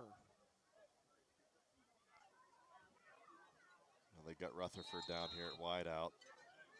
Henry in the Wildcat. It'll be a direct snap to Jance Henry, who's got he's still on his feet, so he's got about 5. Well, one thing, if you got to prepare for Central Valley offensively, Mike, you better study your playbook, because Larry D likes to go deep into the playbook every game. Second down, 5 to go. Warriors trying to answer the Vikings' touch. It'll be Dixon on a direct snap. And Mason's into the secondary for the first down to the 20-yard line. Number 5. Great run by Mason. They put Mason. They had Mason and Henry in the backfield there. Mason in the Wildcat that time. You got two great backs in the backfield. It's a good luxury to have. Yeah, it doesn't matter who you snap it to, 5 or 2. They'll line up again there. I'd like to see one of them throw the ball. Henry will keep it. Henry on the carry. Extra push after the play. A little chippy down there. For the Vikings. Well, you know, when you're an underdog, I think Hopewell's frustrating Central Valley a little bit. I don't think that Yeah. I think they thought the Vikings would maybe go away by now, but there's no quitting the Vikes. Right. Yeah, it's interesting on this first possession. You can tell Central Valley's wanting to enforce their will a little bit, running the ball pretty heavily here. And it'll be Dixon to the right with a cut back. Dixon going to get to the outside. Touchdown! Mason Dixon into the end zone for 6. Tell you what, Tom, I think it was Korea on the perimeter out there, had a great kick out block. Mason cut it up inside and then bounced to the outside once he got into the secondary, and it was over from there. Great run, great blocking up front. Well, you want to be a good running back, you better have good vision, and Mason proved it that time. Boy, did he see the hole and cut it back perfectly. Dominic Pratt on for the PAT. The Pratt pat is good. Pratt's kick is good. That'll take your score to Central Valley Warriors, 27. Hopewell Vikings. Huge answer by CV there.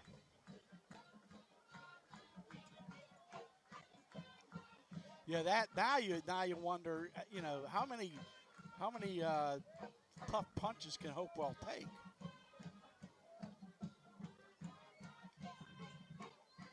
I think if you're Central Valley, you really want to assert yourself defensively on this drive. Yep. If you're Mark Lyons, I'm sure you're saying, hey guys, we're letting too many things up on defense. How about a little 3 and out here? Right. Yeah, and early in the, well, I guess it was in the second quarter in the first half, when, you know, when they had that drive to have a chance to come down and tie it, we got a little bit on our heels. We're definitely playing on our toes in the first possession there, but yeah, gave up that big play. I would venture to guess they're going to try to start pressuring him more just to force him to make a mistake. I'm still surprised Hopewell isn't rolling him out more and giving him the option to run or pass, because he's so athletic, and it puts pressure on your defense. Well, sometimes you try to conserve the energy because he runs the ball so much. And that kick is going to be into the end zone for the touchback. Pratt's kick goes into the end zone. What a weapon Pratt First and is. 10 for the Vikings.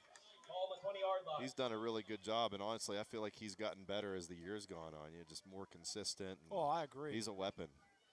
Absolutely. Well, remember, Ben Shore was the returning kicker and great soccer player, good trumpet player, and musician as well, and decided to let Pratt take over the duties. Told Coach Lyons he'd come back if he needed him, but give Pratt, the young man, a lot of credit. Yeah, and Pratt's only a sophomore.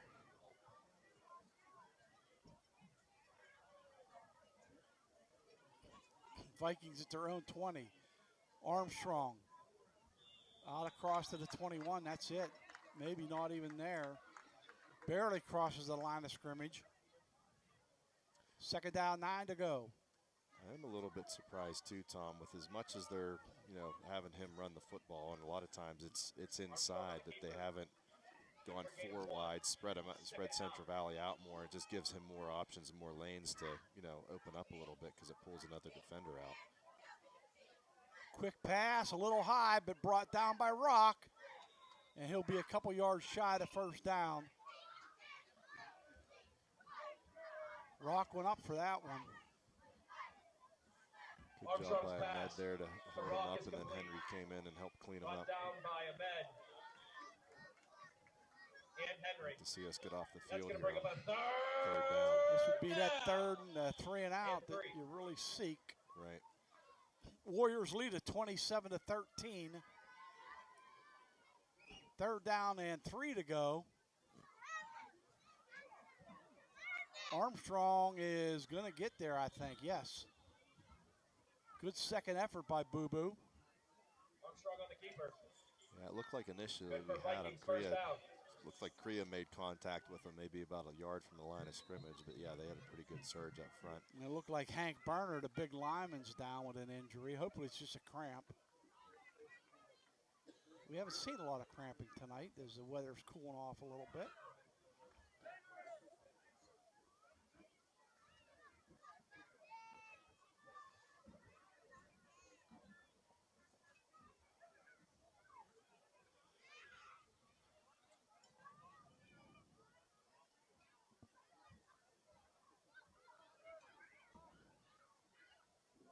it's hard to tell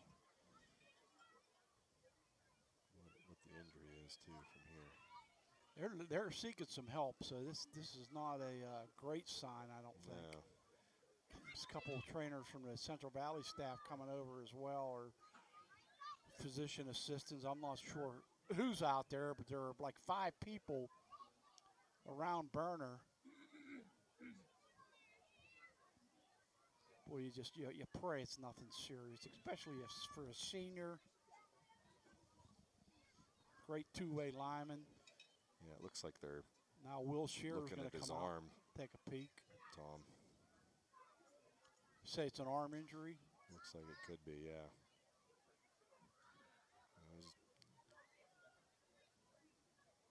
Almost the whole staff for Hopewell's out there, and Coach Lyons is out there too. Yeah, it looked like he was holding his arm across his chest, and it kind of looks like that's what they're looking at.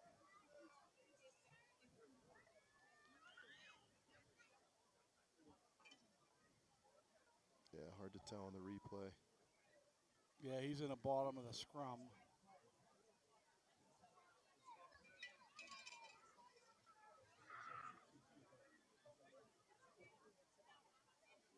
It's either the right arm or the right knee. Yep.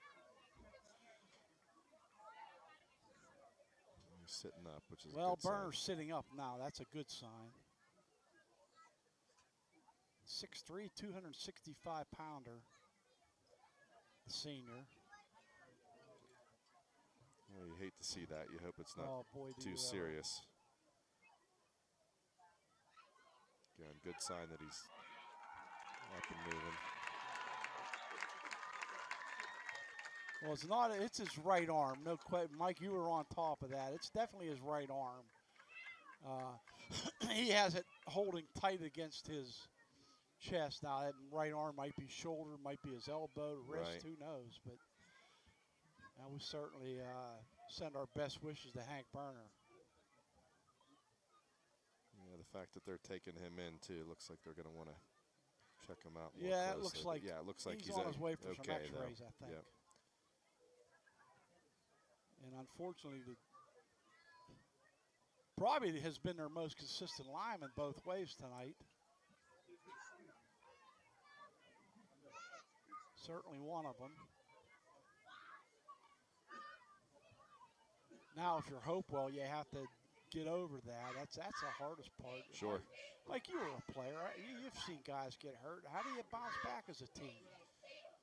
Yeah, you just kind of, I mean, as hard as sometimes it could be, especially if it's a more serious injury, you just got to do the best you can to block it out of your memory and just keep playing. But yeah, it can be difficult, especially when it's one of your key players for sure. Oh, they got him again. Washington guy wide open. We were fortunate there. All alone. They ran the hitch and go again, and Ahmed bid on it. And it looked like Underwood bid on it too. We were real fortunate. A little long there by Armstrong, but he had him. He sure did. He was under a little pressure, but he had time to put that ball on the money.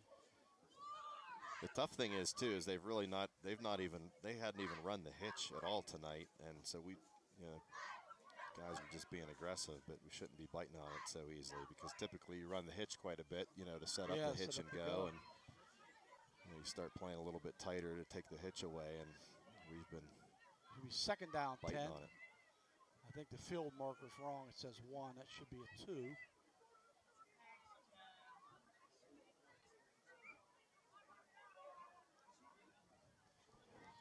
This is a big possession here because, again, I mean, Hopewell's, they're hanging in there, and they've been answering and want to get off the field here. Big turnover would be nice, or get them 3 and out and get the ball back and try to get another score on the board and start to open it up. Armstrong with the keeper. And he's got good yardage, but not enough for the first down. Armstrong on the keeper. Brought down by number 5, Mason Dixon.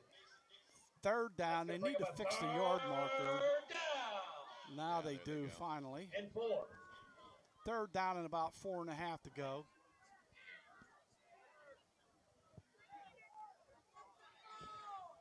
Might be the biggest third down of the game for Hopewell. Ball is tipped and incomplete. Good pressure by the Warriors. Korea. Yeah, Dixon and Korea. The pressure definitely caused the Armstrong's pass. inaccurate throw. Ball's incomplete. 4th down.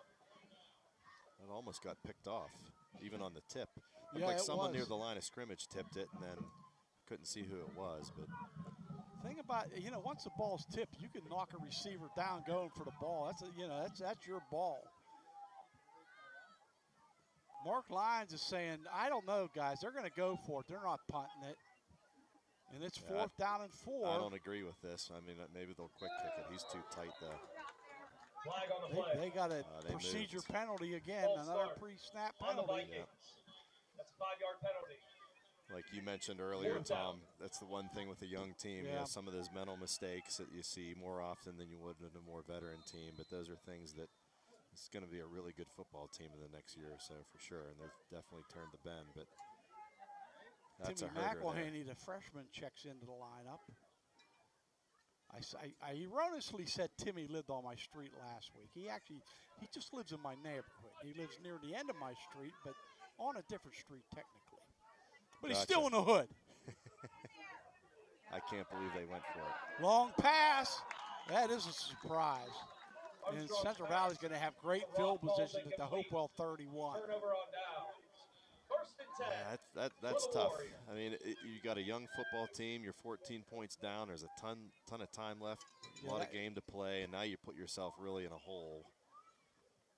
And the chance for Central Valley to really open it up yeah, here. now You want to make them earn it. You get a touchdown here, and I don't think Central Valley never had more than a 2-score lead. Right. The officials want a new football, I believe, yes. I'd expect Coach Lyons to really pound the rock here again and start to wear them down. They've got, they're going back to the Wildcat.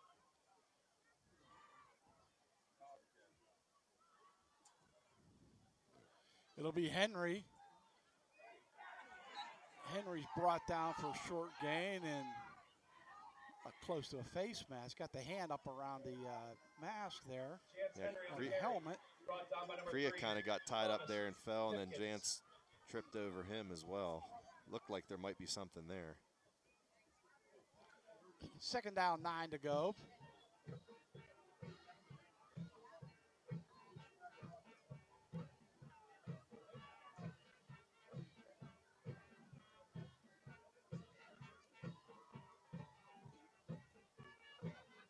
Dixon with it. What a strong runner. Mason with the football and a 1st down. Down to the 20-yard line. Just pile driving ahead. What a run. Yeah, that was a fantastic run by Mason. Number 5, Mason Dixon on the carry. I said, here's the tough thing now. You know, you don't get the first. You go for it on 4th and 10. You don't get the 1st down. Now, you know, Mark's doing this for a reason. He just wants to enforce his will on them and just break their will and wear them down and demoralize them. And that's you're starting to see it a little bit here. And take time off the clock. Right. Henry with it. He's dancing and prancing for a few. Pretty good coverage defensively by the Vikings. Henry on the carry. Brought down by number Avery 52. Bokar was in there from the Black. safety position, whose father Craig was a member of the Good for a gain of 2. 2nd and 8. On the state 18-yard championship line. team under Dave Vetzel and Pat Tarquinio, led by quarterback Matt Fontana, who does a little soccer coaching over here in Central Valley.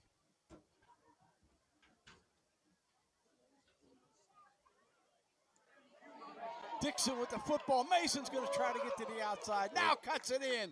Down inside the 10 to about the 6. It'll be 1st and goal, Warriors. Dixon on the keeper. Brought down by number 52. That was a great cut. They Mikey ran Black. power there out of the That'll be Wildcat. good That was a for great Central Valley great Warriors. cut by Mason. 1st down. Good job by Cole Hiltz out there on the perimeter on the corner. This is just a textbook drive here. Yep, got to punch it in here. You can, Well, even a field goal gives you a 3-possession score lead. right.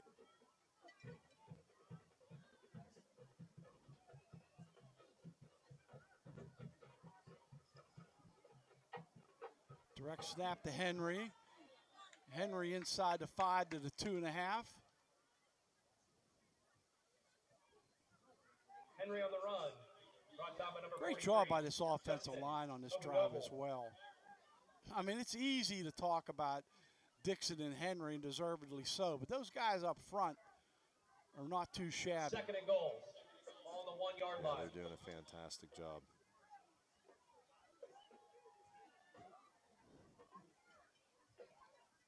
Down to about the 1.5. Henry, touchdown, Warriors. Let's get them 2 yards on the carry. Speaking of the offensive line, they've got a lot of push up front on the whole drive, but especially on that touchdown run there.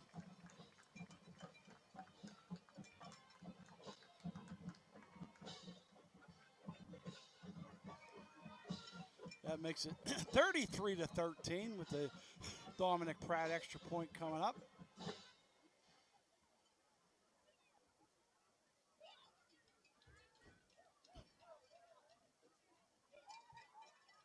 Kick is up and good, and another Pratt's kick is good. Pat. That'll take your 34-13 Central Warriors. 34. Hopewell Vikings 13.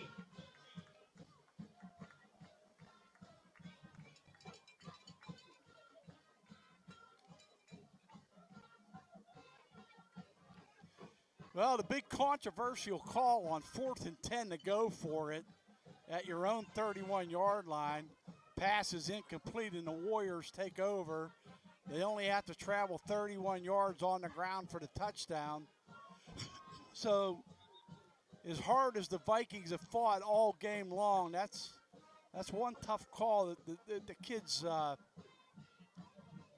have to overcome, and that makes it difficult now with a 21-point lead. Yeah, that's really tough. Like I said again, easy to say from up here, but with a young football team, and they're hanging in there and still in the football game, only down 2 scores early in the game.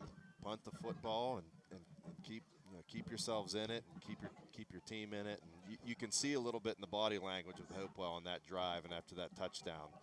That was that's a tough one to swallow. And another touchback by Pratt. Pratt's kick goes into the end zone. 1st and 10 for the Vikings. Ball on the 20. And now too, if you're Central Valley, this is your opportunity. You want to really put your foot down, and really take over the football game. And if you're Hopewell too, this is a good opportunity for these young kids. You keep fighting, keep playing. You got a lot of football left, a lot of game left, and we'll see how they respond here. Yeah, now you almost take the ball out of the hands of Armstrong via the run, and you have to think that James is going to have to throw the ball down the field to get back into it. Yep. And he'll give it to Rock, and Rock will get a couple.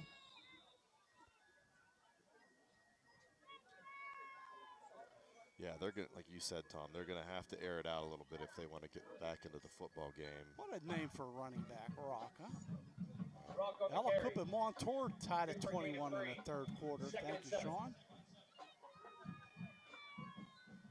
That battle up at Thomas Burko Stadium in Montour High School. Yeah, 2 great football teams. 2nd down, 8 to go. Maybe 7. Pass is incomplete. Good hit defensively by Jaden Underwood. Armstrong's Yeah, good job by Jaden to break it up there. It looked like it was a little bit low. That's going to bring up a 3rd down. Great job though. And Great 7. great coverage. Hopewell coaching staff not happy on the sidelines. Did they think there was contact before the ball got there? Yeah, I'm not sure. I noticed that too. 3rd down and 7 to go.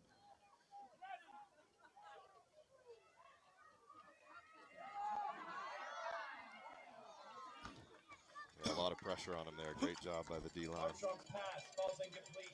No doubt on Drusik, the main pressure. Fourth down.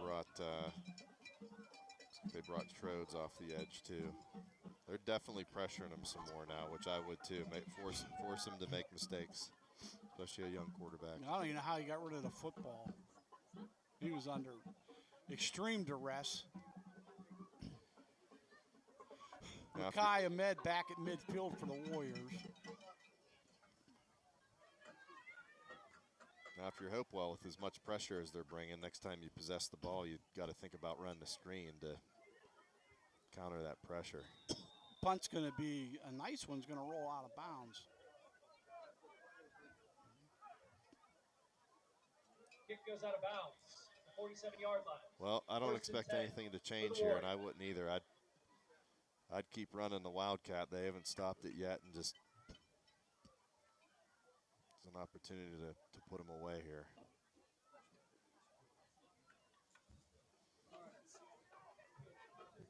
Looks like we got Stevie back.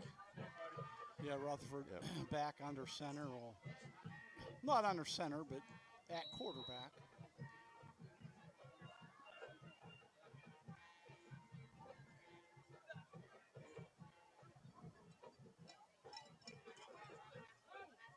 Jet sweep, good yardage for Lawson. Aaron Lawson breaks a tackle. He's into the secondary. He could go. Lawson all the way for the touchdown. 53 yards for Aaron Lawson. There it is. They spread him out that time. Went, I think it was 3 or 4 wides, and ran the jet sweep. And man, Aaron did a great job. Saw the seam up inside him. Typically, that play is meant to go out on the perimeter, and he saw a seam, cut it up inside, and then man broke a few tackles and cut it back to the right. It was a great run. Wow, man, did he accelerate, didn't he? When he took hit it up inside, he took off.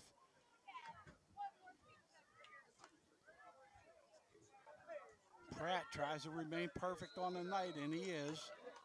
Some great blocking up front by the O-line. Another good block downfield by Cole Hiltz. 41-13 all of a sudden. And remember, with 10 minutes ago in the third quarter, it was 20-13 after a Brody Rock touchdown catch. Yeah. But then it's been all Warriors since then.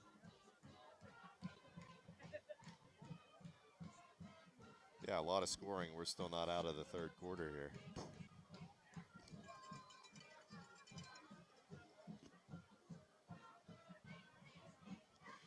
You look at turning points in the game, and you got to go back to that fourth and 10 at the 30-yard line. That really, I think, just changed the whole complexion of this second half. Yep, got to keep yourself in the football game. Punt the ball, keep yourselves in it. I think Central Valley looked at that as a sign of desperation by Hopewell. Sure. Yeah, and an opportunity. Yep, absolutely. Yeah, when something like that happens, you got to make your opponent pay for it, and they did. Well, that's what Central Valley has done in their existence since 2010, is taking advantage of things and having a killer instinct to put teams away, and you're seeing that evidence tonight. Short kickoff this time to the 10 and out across to the 20-yard line. Go the Vikings. Number 18, Trey Cameron on the return. Brought down by number 31, Maishawn Steele. Trey Cameron on the return. Maishawn Steele with the tackle on special teams for the Warriors. On the 22-yard line.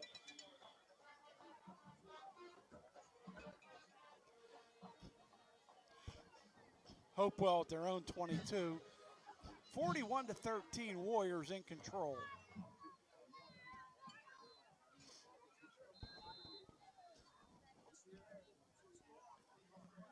Timmy McElhaney in there at tackle.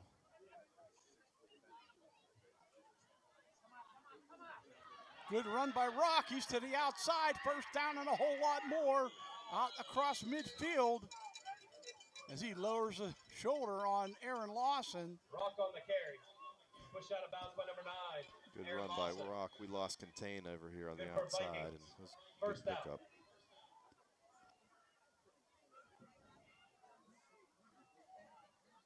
Yeah, 30-yard pickup there for Rock.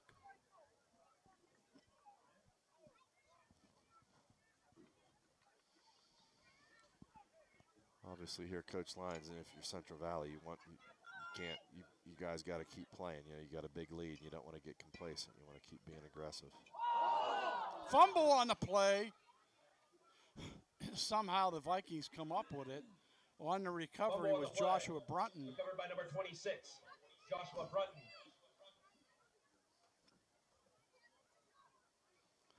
They end up losing a yard or so on the play. Second down and 11. A loss of 1. Second and 11. On the 49-yard line.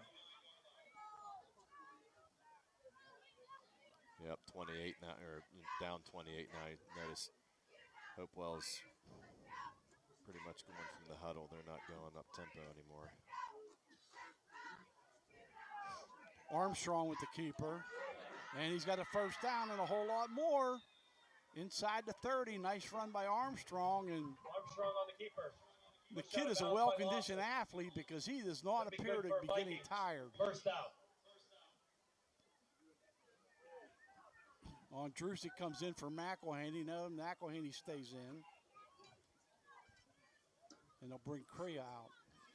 Yeah, Crea's he's got a brace on his right knee. If I recall earlier in the season, he was out for a game. He was limping a little bit earlier. It looks like he's struggling a little bit again. First and 10 down to the 28. Flexing his right knee a little bit. Inside handoff, short yardage. Yeah, about 3 or 4 though, not bad. That should do it for the quarter. Rock on the carry. Good for a gain of 2. So Central Valley will march into the fourth quarter with a 41-13 lead. With your score, Central Valley Hopewell Warriors, 41. trying to get back into it. 13.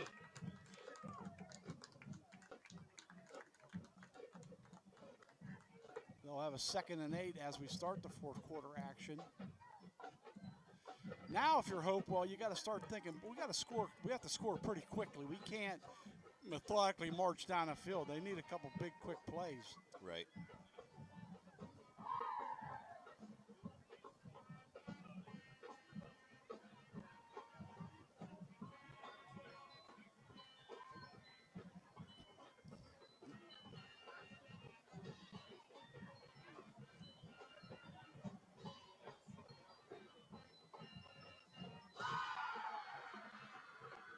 Just looking at the flag, there is no breeze whatsoever out there. You're talking about the field goals earlier. It was pretty calm out there. A crisp, cool fall night, just what the doctor ordered for high school football in the Valley. Yeah, hard to believe we only have 1 week left before the regular season is over. It is hard to believe. Yeah, and I think too, with the weather being so mild, it's not, like you said, it's not felt quite like football weather. Had some really warm nights, even just in the last few weeks.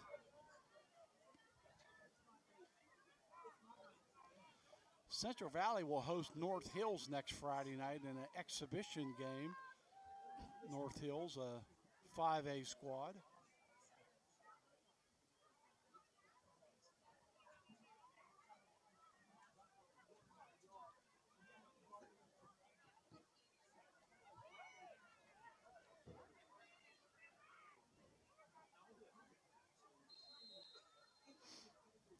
See if they pressure him again here. Armstrong keeps it. He's inside the 20, down to about the 15. Ahmed with the stop, Armstrong on the keeper. along with McElhaney. Number 33, Makai Ahmed. Now Brian McCabe for Hopewell Will be good. had a tremendous block First down. on that play.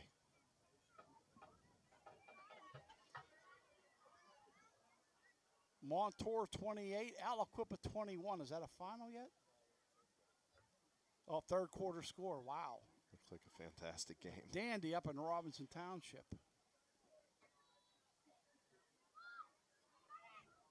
Rock with it, spinning and moving.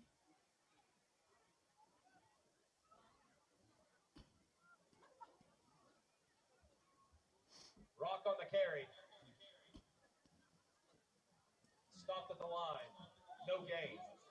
2nd and 10. 2nd down, 10 to go. They're at the 15-yard line. Now you're obviously 4 down territory. A field goal's not going to do much for you at this point. Right.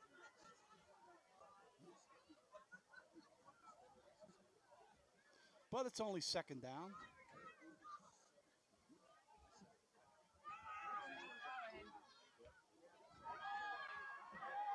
Armstrong looking to throw for it. Has a man. No, the ball's knocked down.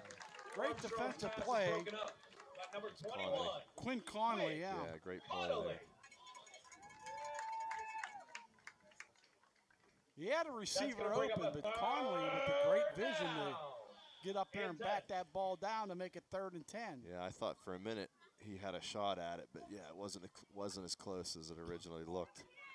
Armstrong had a lot of room. You know, that's, again, young quarterback. He had room to run there, but chose to throw the football. Got to imagine they're going to throw it here on 3rd and 10.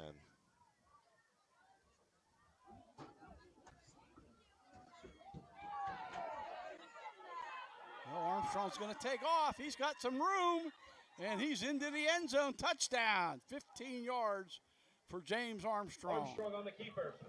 He will get in. Yeah, as soon as we lost contain there and he got to the outside, he had a ton of room. That's a perfect example there. You know, he gets on the perimeter and he's so dangerous because he's such a threat to run the ball, but he's got a good arm too.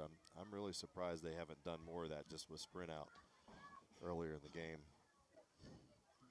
Obviously that was a breakdown in the defense, losing contain on the left side there. Extra point by Mark Antonio is good. Central Valley Warriors, 41. 41 to 20. Vikings, 20.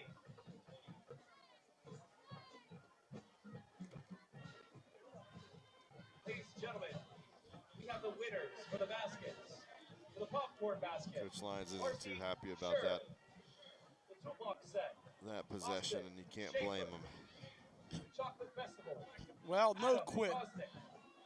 Yeah, by give the Hopewell Vikings. credit. Give him credit. After a huge change in momentum, that is an impressive touchdown drive. And that drive started at their own 22, so it was nothing cheap about it. Right. You know, you're looking at a 78-yard touchdown drive. Sports come after the kick.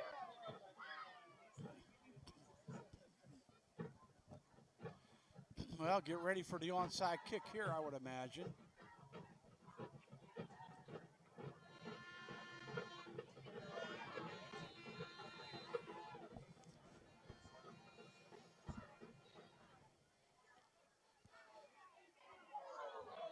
Oh, my. Warriors have it. Wow. That took a crazy bounce. Didn't it, though? Yeah. One of our guys looked like touched it, and it went up over him, and then it looked like Henry, who actually made a pretty good He made a great really read good on it. job of recovering it because it wasn't easy for him to get to either. That could have made things a little bit interesting. Too interesting at this point in the game.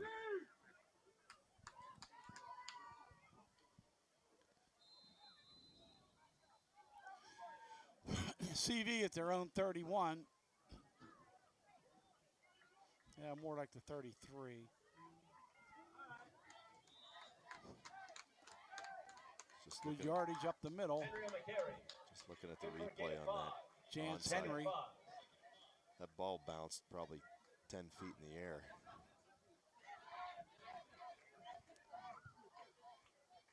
Yeah, they're going to really take their time now and eat the clock, which they need to. Try to get the play clock down to 2 or 1 before you snap the football. He's content to do it.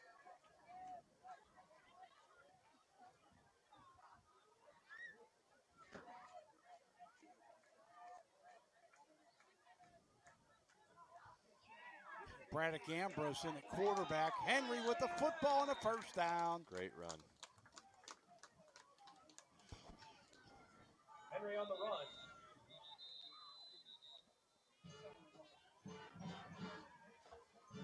Injury for Hopewell. Good time to get Ambrose some playing time. Again, we don't know the status of Hank Berner, who left the football Tackle by number game 7, in the Julian third Baldwin. quarter. Their big That'll two-way be good for Central Valley Warriors. senior First lineman. down.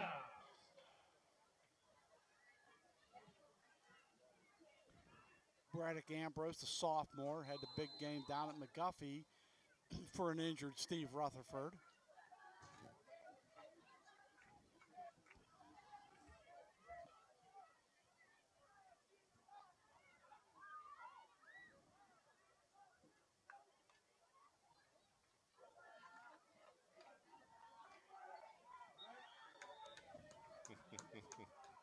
Henry on the carry. Brought down by number 36, Jake Pollock. Henry with about 6 or 7. 2nd and 4. Can hear Coach Dixon getting excited next to us over in the booth. And I wish Tyrone a happy birthday. He has number 60 That's coming right. up, Yeah, that's coming right. up here next week. Happy birthday, Happy Coach. birthday, Ty. Great guy. One of the best. Sure has raised a fine young man in Mason. And a great player. Ambrose in trouble. Now finds a man. Conley with it. Good vision by Braddock Ambrose to find the open man. Yeah. I'll tell you what, he did a fantastic job on that play. Braddock did.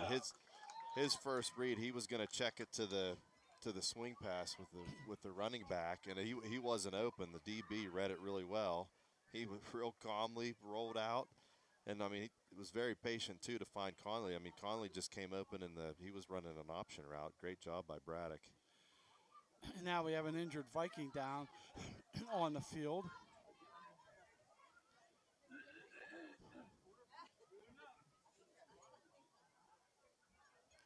Well, Braddock will be the heir apparent next year at quarterback, you would imagine, after Steve Rutherford graduates. He showed a lot of poise on that play.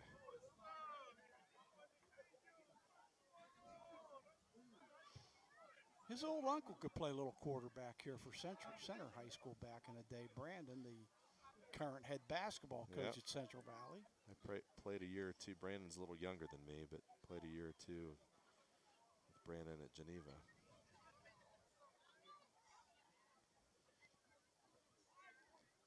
Injured player looks like he's up on his,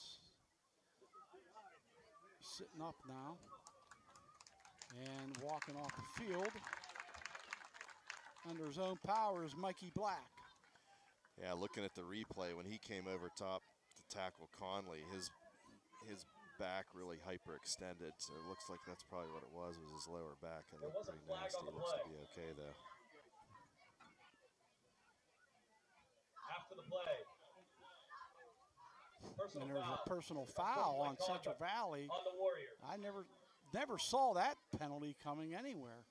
Yeah, I didn't either. That's a 15-yard penalty. But it will be a Warriors first down.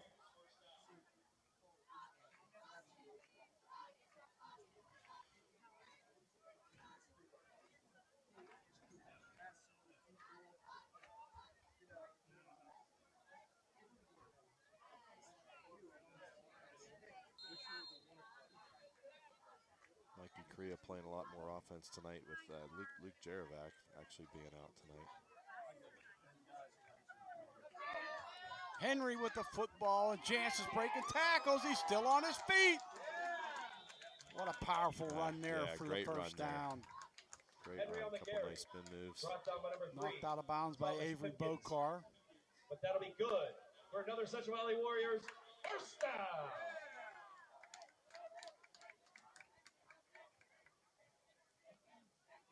That'll keep the clock rolling as Jance gets a break.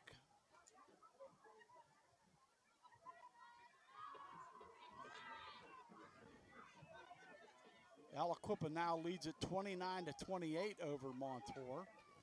What a dandy that one is.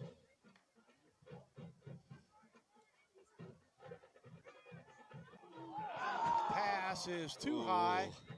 He had him. Sure He did. had him. Cole Hiltz was open. He was watching that throw. He was leaning back a little bit too much weight on his back foot. That's why that ball sailed on him. But yeah, he had him.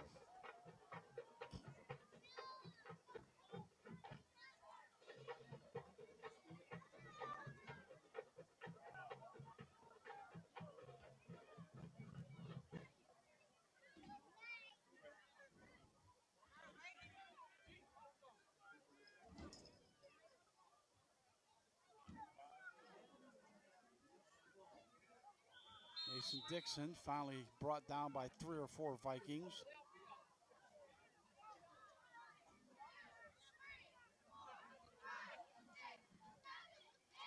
Not too much there. Mason tried to cut it back.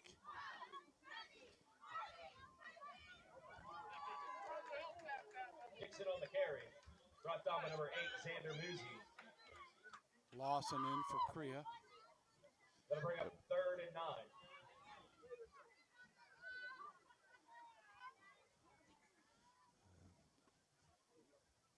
I'm a betting man. They're going to throw it here. Yeah, 3rd and 9. Why Yep. not? It's a Little shuttle shuffle. pass. Little shuffle pass to Shear. Didn't get the first down, but First shovel pass to number 6, Ethan Shear. Brought down by number 55, Brian McCabe. 4th and about 5 or 4th 6 down. to go. Looks like they'll keep the offense out there.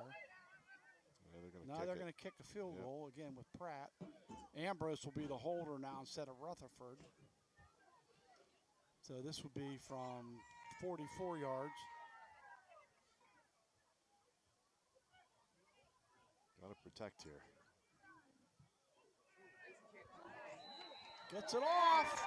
And that Wow. kick is good. That would have Wow. made it for 50 again, too, Tom. Unbelievable night by Dominic Pratt. Tell you what, they got some pressure right up the middle, too. That was close. Yep. That'll make it 44-20 with 6:12 to go.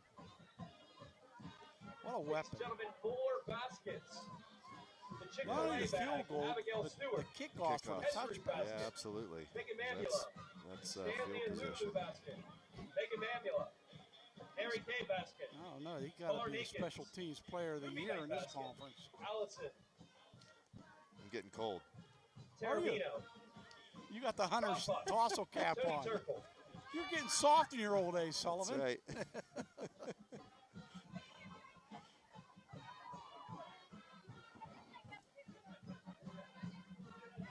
Yeah, he's 3 for 3 tonight. Pratt is.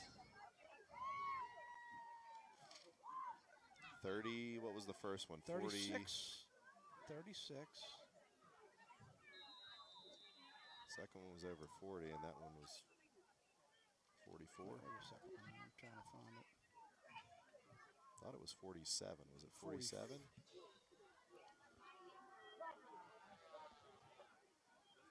I can't read my own writing.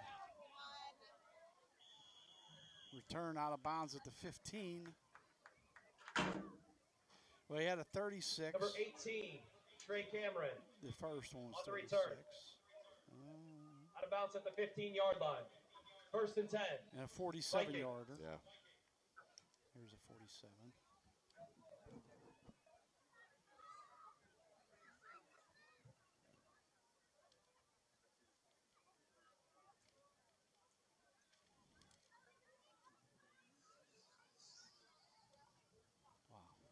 Carmen Cooley checked into the game for CV. Seeing some new jerseys out there, some cleaner jerseys, if you will.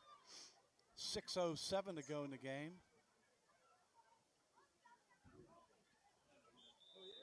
Now with the big lead, if I'm Hopewell, I'm not sure I let Armstrong run the football too many more times. I I'm would with try you. to Brock on the carry. preserve his health. Brought down by number 6, I agree.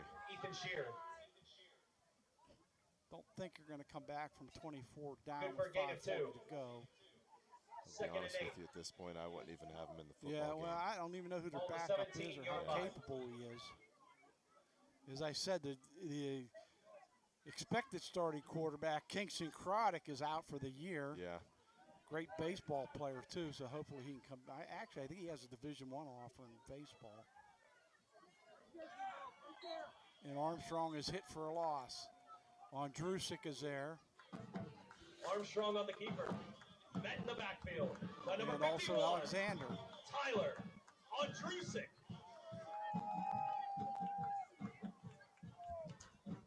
Third down, 10 to go.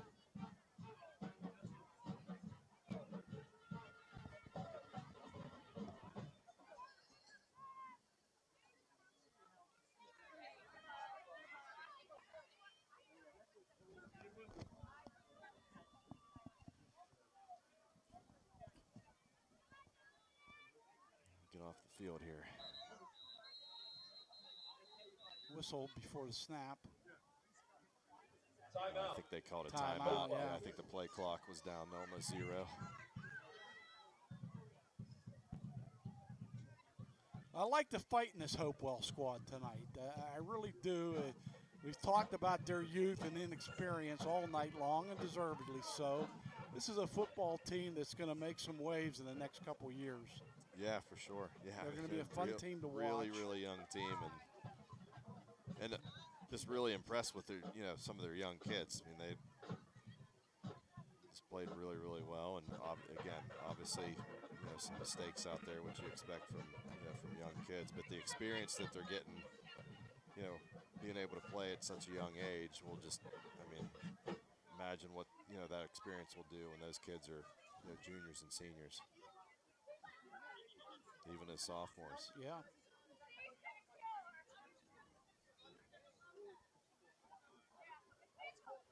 Central Valley looking to solidify their playoff standing.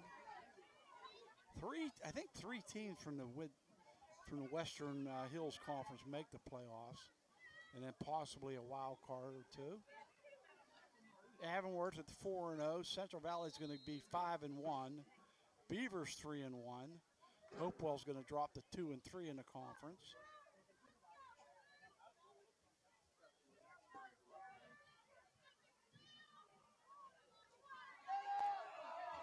Armstrong almost hit in the backfield, now escapes pressure and brought out of bounds.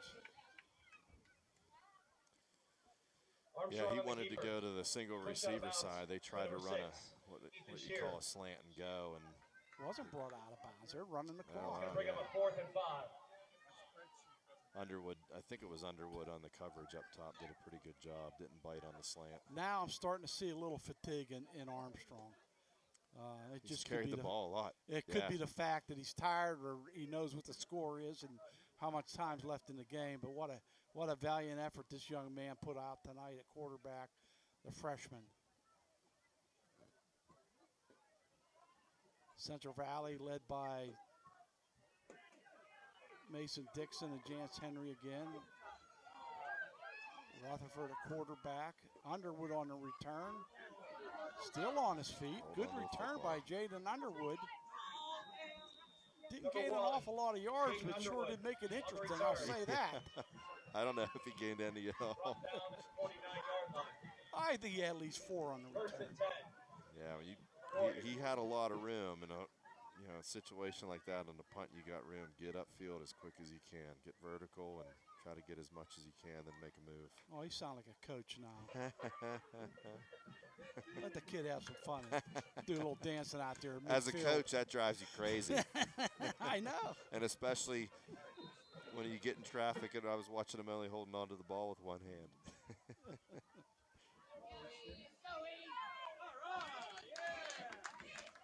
That was Ethan Ondrusik there, Tom. Nice run off the right side. His first carry of the night, I believe. Handoff goes to number 26, Ethan Ondrusik. Only a freshman. Good for a gain of 7. 2nd and 3. Ethan's a good player. He was the tailback last year for the middle school, and he's got some good speed and good vision. He runs really hard. A lot of young guys in there now. trying to run out this clock and secure the victory. Ondrusik again with it. I guess this is Tyler's younger brother, I'm assuming. Yes. Ondrusik on the carry. Yes, sir.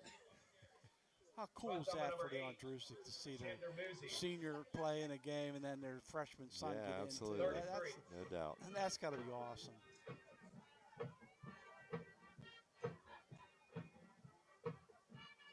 Third down, 3 to go for the Warriors. 2:30 remaining in the football game. 44-20 Central Valley. Andrew Wolf in there now at tight end. He's a senior. Ondrusik for the first down. So that'll continue to roll the clock. Great job by those young linemen. They got a lot of push up front on that play.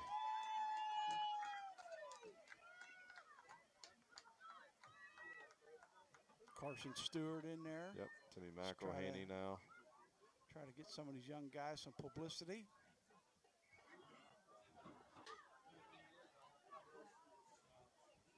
And Sean Steele's down here at receiver.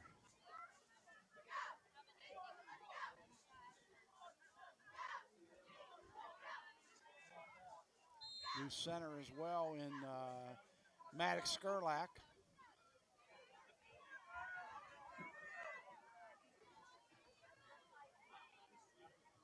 Fumble on the play. He lost the ball. I thought that he lost. I didn't see it, but he looked like he got up without the football. Yeah. I never saw it come out.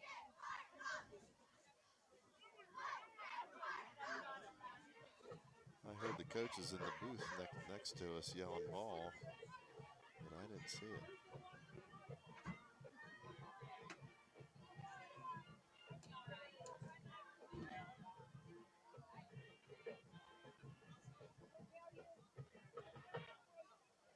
Yeah, we couldn't see it because it's in the scrum. Yep. Maybe T.J. Watt punched it out again. Oh, was he ridiculous last week with those punch outs, huh? He's an artist at it. Oh, boy, what a player. I heard 30. He's had 30 forced fumbles in his career. Jeez. Pretty incredible. Armstrong on the knee. Where would they be without him?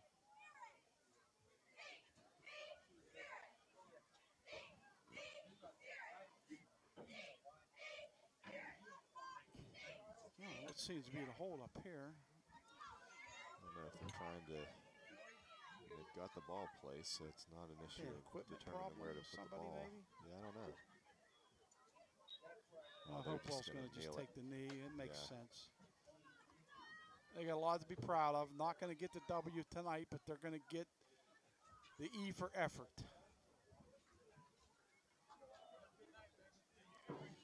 They're going to be a really, really good football team. If all these kids stick together, these kids, they got to stay with it. Imagine they would. Got to keep continue working. to work hard. Got a lot of great young talent. Yep. And they're big. Hopewell's got a nice Big up staff. front.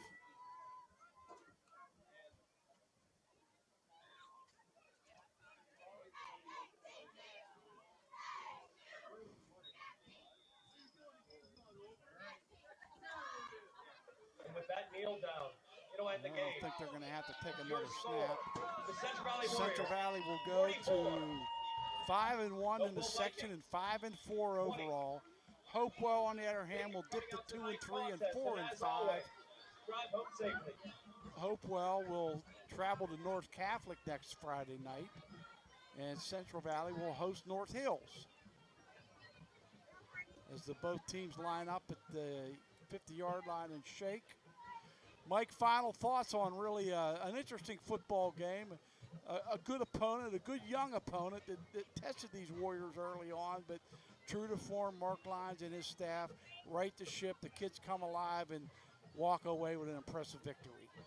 Yeah, great effort by Hopewell, and Central Valley answered their punches and responded, and I mean obviously got a lot of momentum. 5-1, I think, if I'm not mistaken, on our last 6 games, and really starting to climb the mountain and starting to peak, and hopefully we can keep that up next week. Playing that non-conference game against North Hills and have a lot of momentum going into And depending what happens with Avonworth and Beaver the rest of the way, they could share a division title.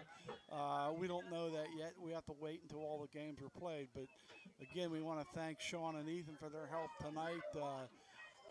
Want to thank my partner, Mike Sullivan. This is Tom Hayes saying good night.